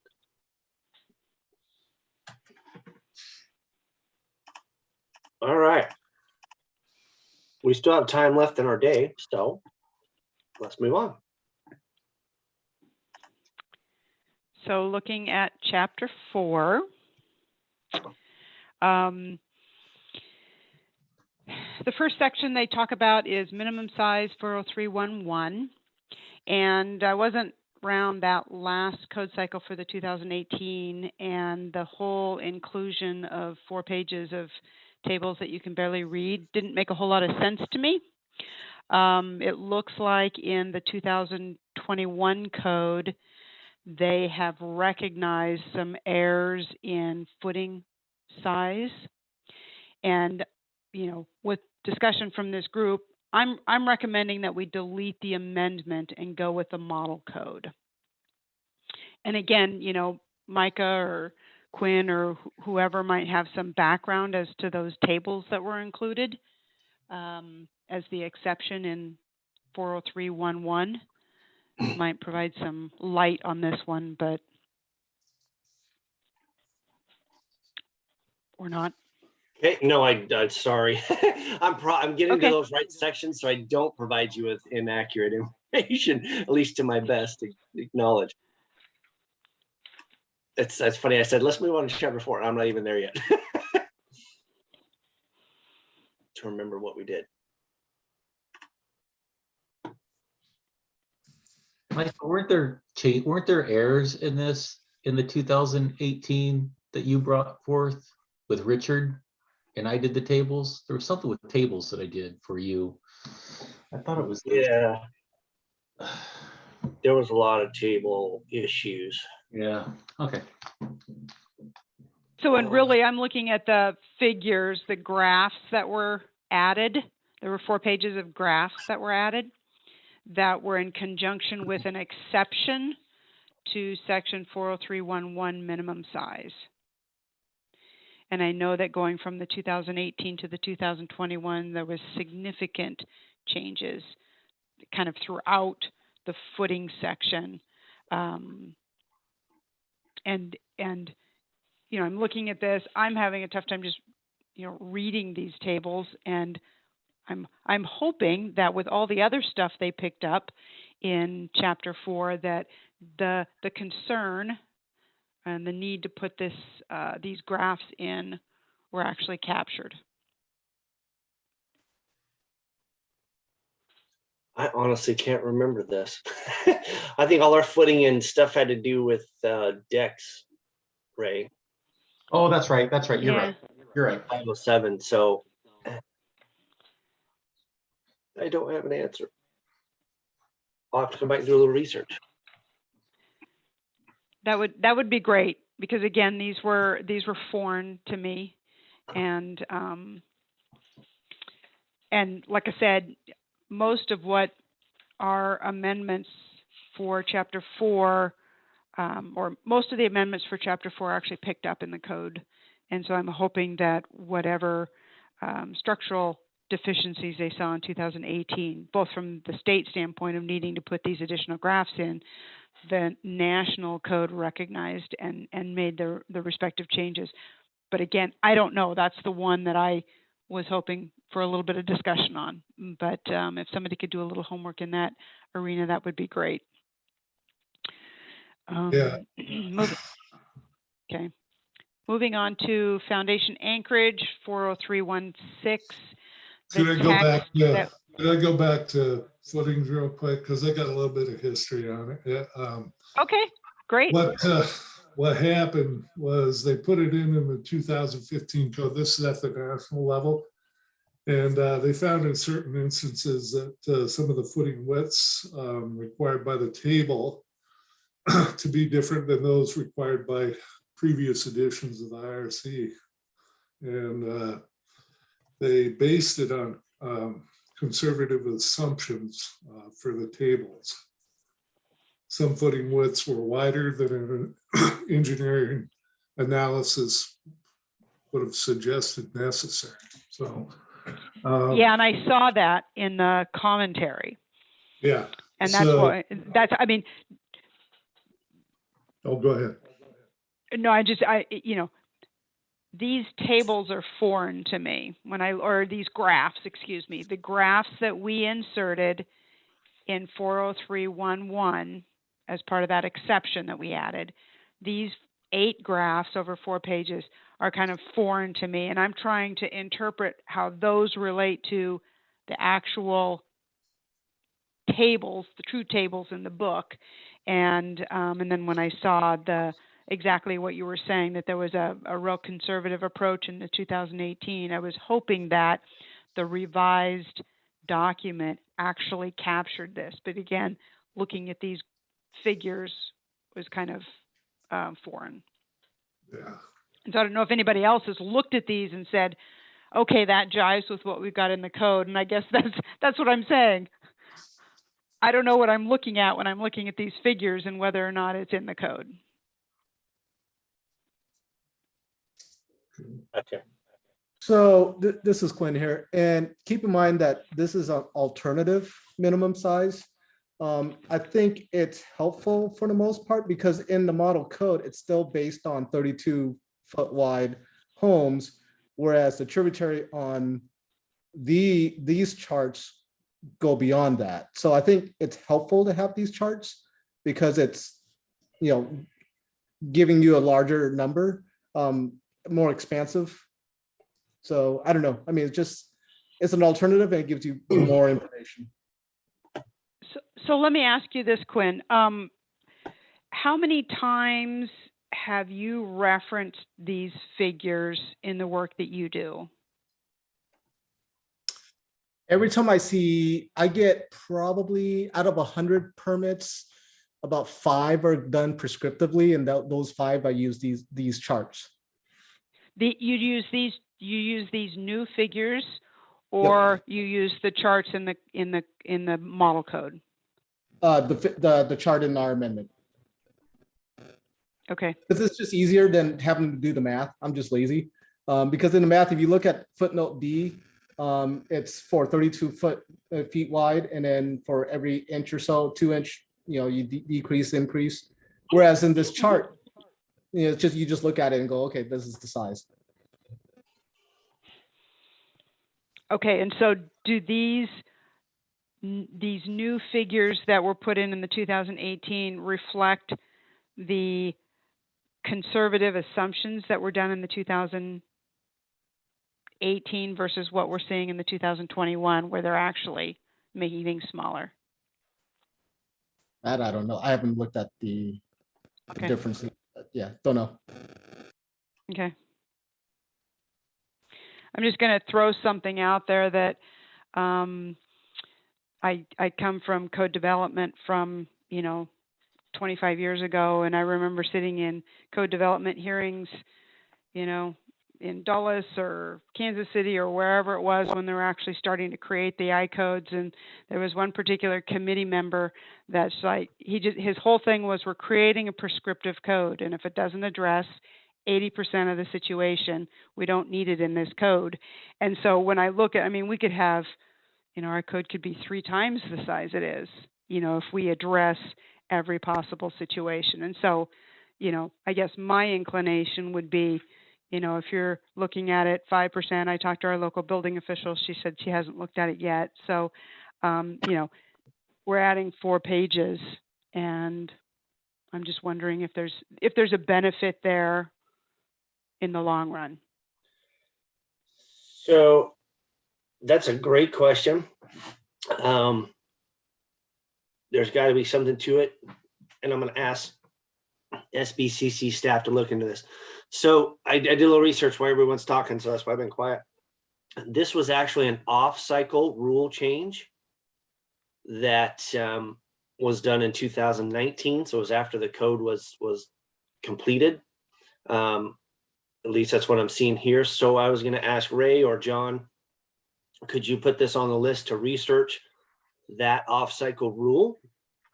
And if that off-cycle rule was taken to the national level, so we could verify that it's in the 2021. I think this is something that is completely different, and we need SBCC staff to kind of give us some insight to that off-cycle rule, why it was adopted, and whether or not that was addressed at the national level by the same group that proposed it for an off-cycle rule.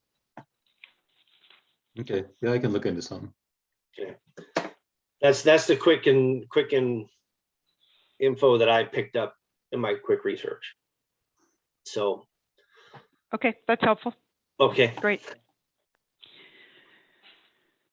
So then moving on to Foundation Anchorage 40316, the National Code has captured this, and so we can delete our amendment. Same goes for form materials and form ties 4041336. That as well was captured in the National Code in its entirety, and we can delete our amendment. And I'm not sure why the 4041336 was doubled. You can see it doubled there in your chart. 180 or row 183 and 185 are the same. So I'm not sure what the. I guess I added it twice. Oh or no, something. I noticed that it was there was a 404 number, but it's also in the 403 amendment. And it's also in the 404 amendment. So it's and it showed up twice. Yeah, it showed up twice in when I printed out all the amendments. Yeah. So what I needed to do is I needed to delete it out of the 403 and just From keep 403. Yeah, and then keep it in the 404. That was my note. Yeah. Perfect.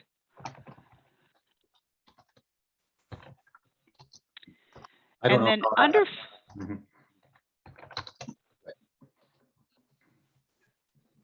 Yeah, I mean, you can delete them all. It doesn't matter. We won't have any left. So when we're all done. And then the underfloor space one, 4081, it needs a bit of a rewrite. They got closer, but they didn't get to where we need to be. And Ray, I emailed you a proposed kind of mashing up, and I don't know if that's really the focus of this particular task, or if it would wind up being a code change. Do you recall the one that I sent you the other day? I remember getting an email from you. Was it with these? Okay. Was it with these here? Was it with these code changes? Yes. It was specific to 408 underfloor space. I will look that up. I probably got very focused on floor space. I probably got very focused on getting the spreadsheet updated, and I didn't read the body of the email. So I will make sure I do that. Yeah, and there was a separate attachment that was a Word document. So I took the information from our amendment and looked at how they completely reconfigured the code, which was a positive reconfiguration, and made sure that we incorporated our, overlooked sections into the rewrite. Yeah, it sounds like that might be a code change proposal, but I'll look at it. Okay. Yeah, take a look at what I sent over, and section 408 through. Okay, so take a look at 4081 and 4082, and I sent those over to you. And then the unvented crawl space 408.3, we need to keep our own. They've started, they haven't been comprehensive, and we really need to keep our own amendment. Okay.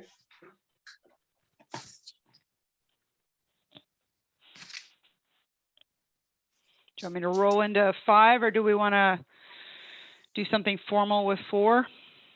We should vote on 4. That way we do have clear direction.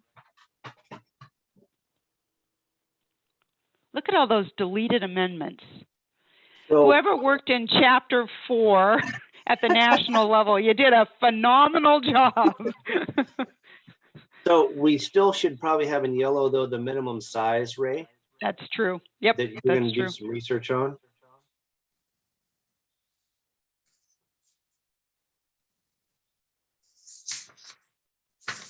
Excellent.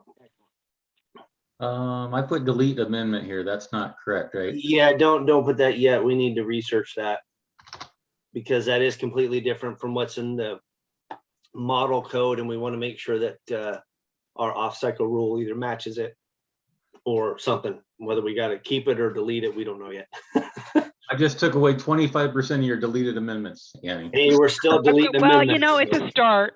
That's right. It's a start. Exactly right. Okay. So I'll entertain a motion on this one as well. So moved.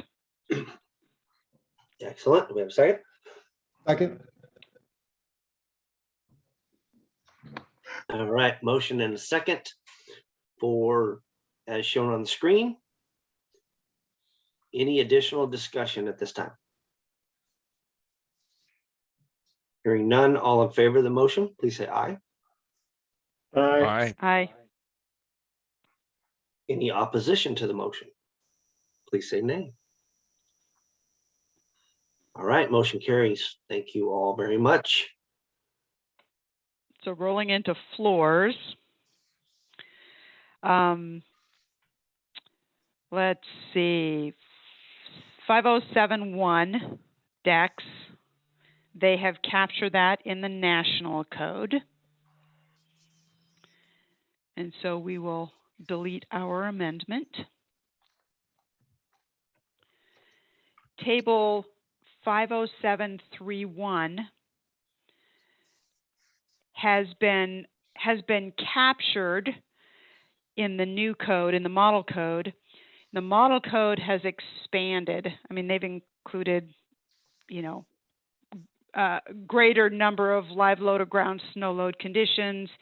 And actually they fixed our footnote B down below that was just reserved, and yet we were referencing it up in the table. So I think that we should go ahead and keep model code and delete our amendment because they have captured everything and have, you know, again, recognized more ground snow load conditions.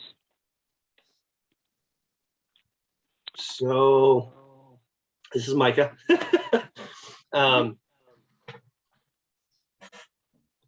So they did revise their table some, and our amendment currently is eliminating the 40, 50, and somewhat the 60 and 70 are identical. And so that's our modification currently. The reason being is we're actually shortening the code by eliminating those additional sections because they're not allowed in the state of Washington. You can't use them. Okay. Okay. We need to fix footnote B then in the table if we're going to retain our amendment.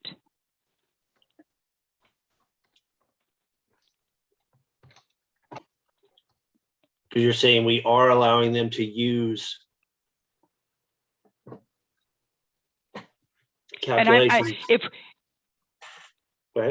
What I'm saying is when I look at the state amendment for 50731, I'm seeing a footnote B that says reserved, and yet it references B up in the table, up in the upper left-hand corner, live or ground snow load, footnote B.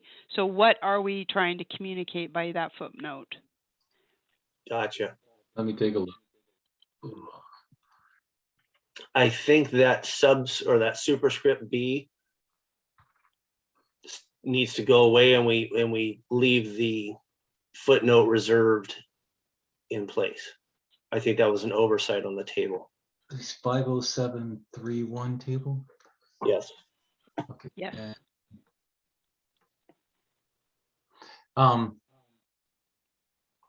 how many footnotes are there in? What they probably did is they probably deleted footnote B, but they wanted the letters to align with the model code. So they just put reserve there, is what I'm guessing happened.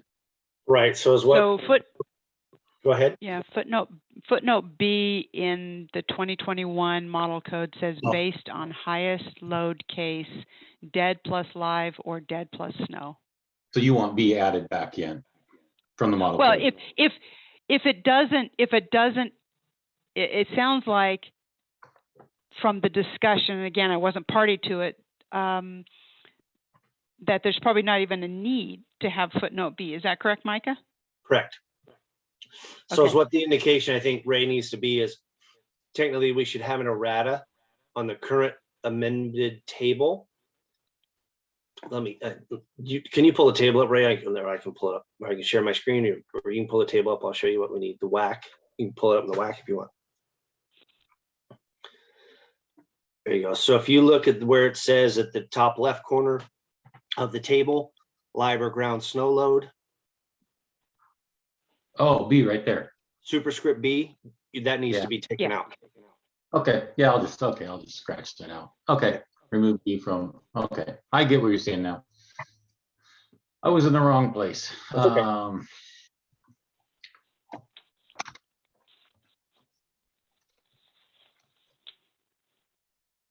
And so really all that we're doing is striking the B, and it's, as you say, Micah, just an errata to that particular amendment that we will keep then. Correct. Okay. And And I so then in apologize. reality, go ahead. I was gonna say, I apologize. I should have provided some insight to these tables for that assignment. So it's completely my fault. Well, and so, I mean, the discussion that I had with regards to that table there really applies to the whole deck post height, because we don't pick up the 40, the 50 and so forth. It's really going to be the same. You know, we're going to retain the original amendment, so it doesn't even give somebody an opportunity to think they can use 50-pound ground snow or whatever. Okay. Okay. So 5074 deck posts, we would retain our amendment, as opposed to what I wrote there, delete the amendment. Hey, Micah, this is Ken. There was some changes to the thickness in the 21 code. Did you want to address that? In the 40, under the 60 live, under tributary of 40, it was changed to 8 in the 21, the thickness. Yeah, where you at? Which table? Okay. I'm sorry, the 507.3.1. Okay, that 3. Sorry, I'm already in 5074. So hold on. I'm sorry. I just thought the discussion was going to discuss the 21 changes, and under the 40, it goes to a thickness of 8. And I did not know if that was something that the state wanted to modify or keep what they have at 6 if the national went to 8. I'm not seeing 8. No, it's 6 here and it's 8 in the model code. Right, Ken? Yeah, and I'm sorry, I'm just the fire guy. I'll shut up now. Yeah, what Ken Sound is like saying me. is under the tributary area 40, line item 40. And then thickness is 6 in the state, and then the model code has 8.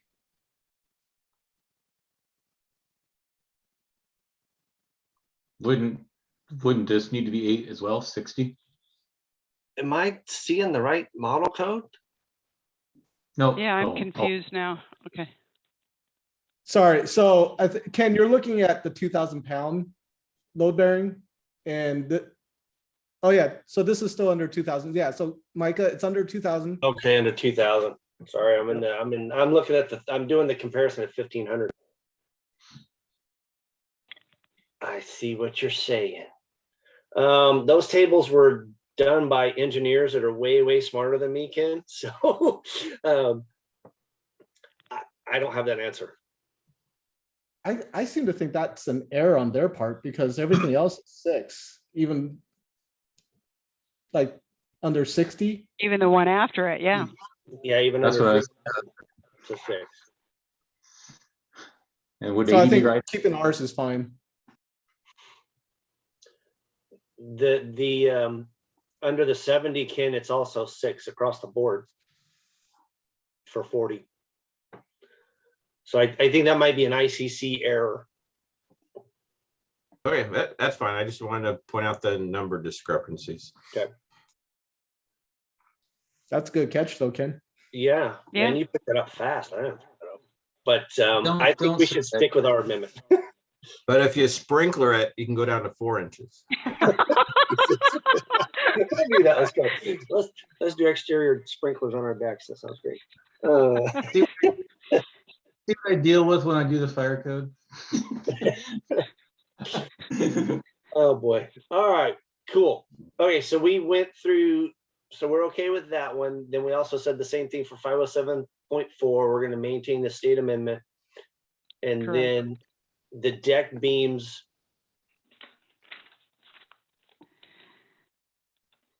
I'm suggesting that we retain the amendment because, I mean, just looking in all the tables that they provided, they've got lumber that we don't use here. And I mean, is it worth even cluttering up the code for that? Yep. That's one of the reasons we modified that table last cycle. Was that Gotcha. exactly? Okay. I don't think anybody in the room has gotten a piece of southern pine. I know. No. Okay, If anybody so leaves, five. let me know. I just saying, if anybody leaves, let me know because we're one more short and we're out of a quorum. Okay. Okay. We're almost ready to wrap We're up. almost It's done. almost 3 anyway. Yep.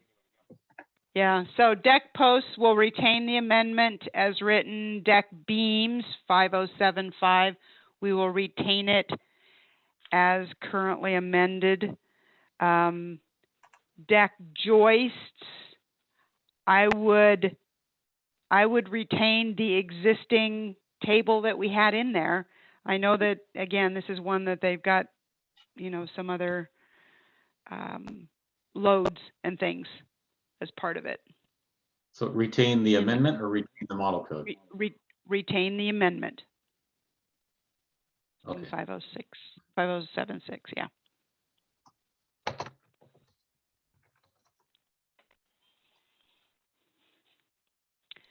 And then the band joist detail in 507912 is picked up in the model code, so we can delete our amendment.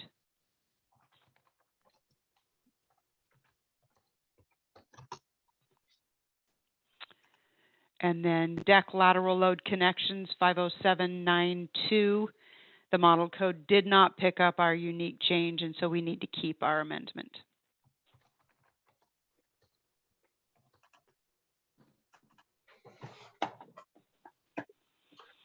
And placement of lag screws 50791. We need to pick up our table nomenclature numbering was wrong, but we want to retain our amendment in toto.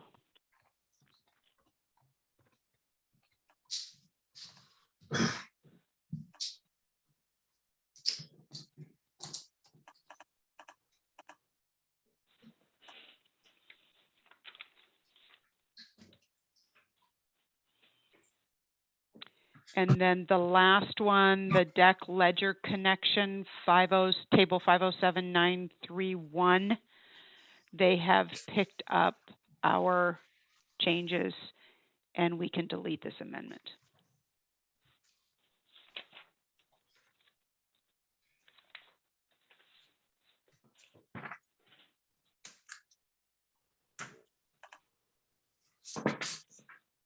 One thing we did change was limiting this table to just the 60 or 70 ground snow load. We don't necessarily want amendment just for that, do we? I think that was the point. Yes. For the bit, are we on which? I'm sorry, make sure I'm saying the table. 507931. Mm-hmm. Yes, we wanted to maintain that.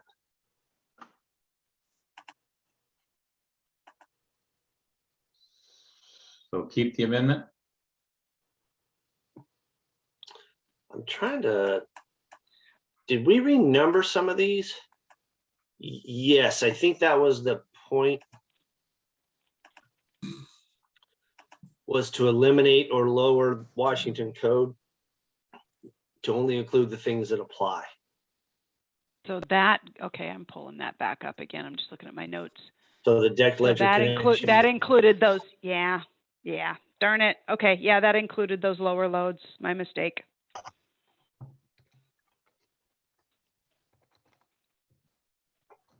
And then Thank you, Jen. And then 50791 table. We're keeping that table, correct? Yeah, Yeah, we're Replacing just the fixing. flag screws.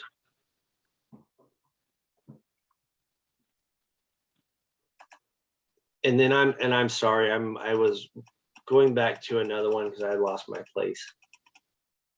The deck ledger connection to band joist. Mm-hmm. So you're saying the details are in there, but we want to keep the table modification, correct? Well, are you talking the band joist or the deck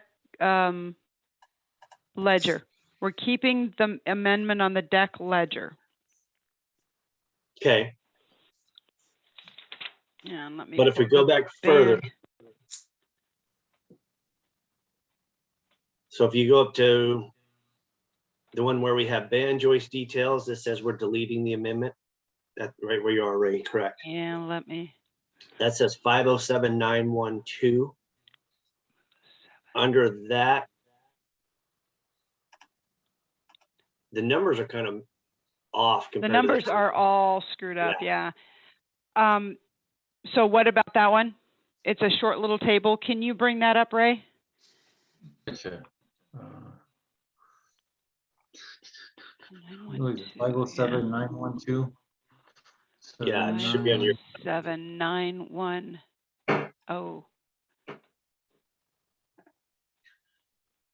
Is it this little table right here I'm showing? Yeah, I think there was something in the whack that's off.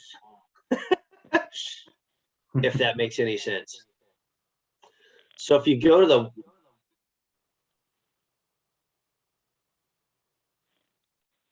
something's not right here.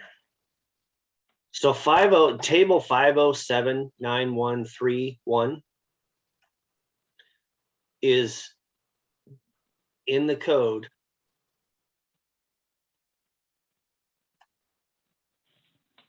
With those. Ray, can you pull up that? Can you go to is that a whack PDF? Yeah. Okay, so scroll up. How far to this? Oh. So see, there's this right there. Deck ledger connecting to band joist. Okay, that says 50791131. Now, if you scroll back down, Is that a place? you have that Oh, there's table another again, one. And there's another one. but it's numbered differently. That's the placement of the fasteners. Is that what you're talking about? No, so now you see here the deck ledger connection to band joist again, right here, middle. Oh, gotcha. Okay. So Ray, we need to figure out something there. So we probably need to, before you say delete that amendment, Ray, I think the band joist details section in the WAC is not correct per the 2021 even, much less 2018. So band joist details not deleted. So you want to renumber or? I don't know if it's renumbering. I think there's a table in there twice that's numbered incorrectly. Well, it's the same table, isn't it? So just one of them has to be Yeah, it's the removed? same table. So one of them should be correct and one of them's not. Because it's not reflected in the code itself, in the IRC. It's just the WAC that it's showing. Right. I'm on the mybuildingpermit.com, both the structural and publications committees. And I think when we were trying to update the deck tip sheet, that we did find many errors with this particular whack and sent them over to get corrected, because stuff like this, it was in there twice and numbering was off. We weren't sure like which one to use. So I don't know if that all got corrected in the whack itself. It did not.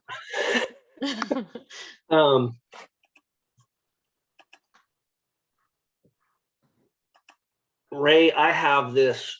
I can send it to you. Okay, perfect.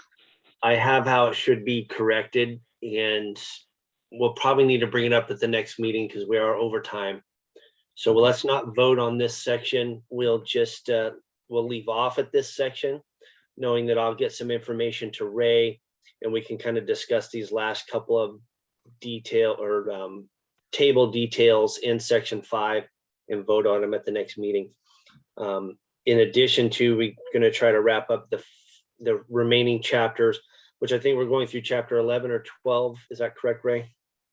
Let's see here. We will be going to 11.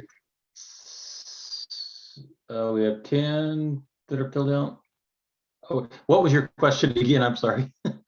I know some of the mechanical ones are going to be held by the IRC energy tag through Carolyn. We discussed that with her. And so I want to say our group is only going through either chapter 11 or chapter 12. It's like 12 starts the mechanical and exhaust systems, duct systems. I'm going to do this. This one will be done on Wednesday. I'm going to do this one with the plumbing tag on Wednesday. Okay. So hopefully our next meeting we'll be able to wrap up these chapters. And we got to start working on the significant changes as well. Yep. And that's if you just click this tab down here, just kind of, if you, I think I sent you all the documents. We can just code section 2118, just any of the changes. Tag recommended, if it is there going to be a major cost? Does it need an amendment? And then just your recommendation or whatever comments to it. And usually the comments are already on that significant change book. That they're really helpful. Okay. Do you want us to comment on every one of them, or those that we see as, you know, great or problematic? I would say anything that you see as a significant change from 18 to 21. Okay. And do all the tag members have this updated spreadsheet? Ray, would you mind just sending that out, or John? Either one. I will.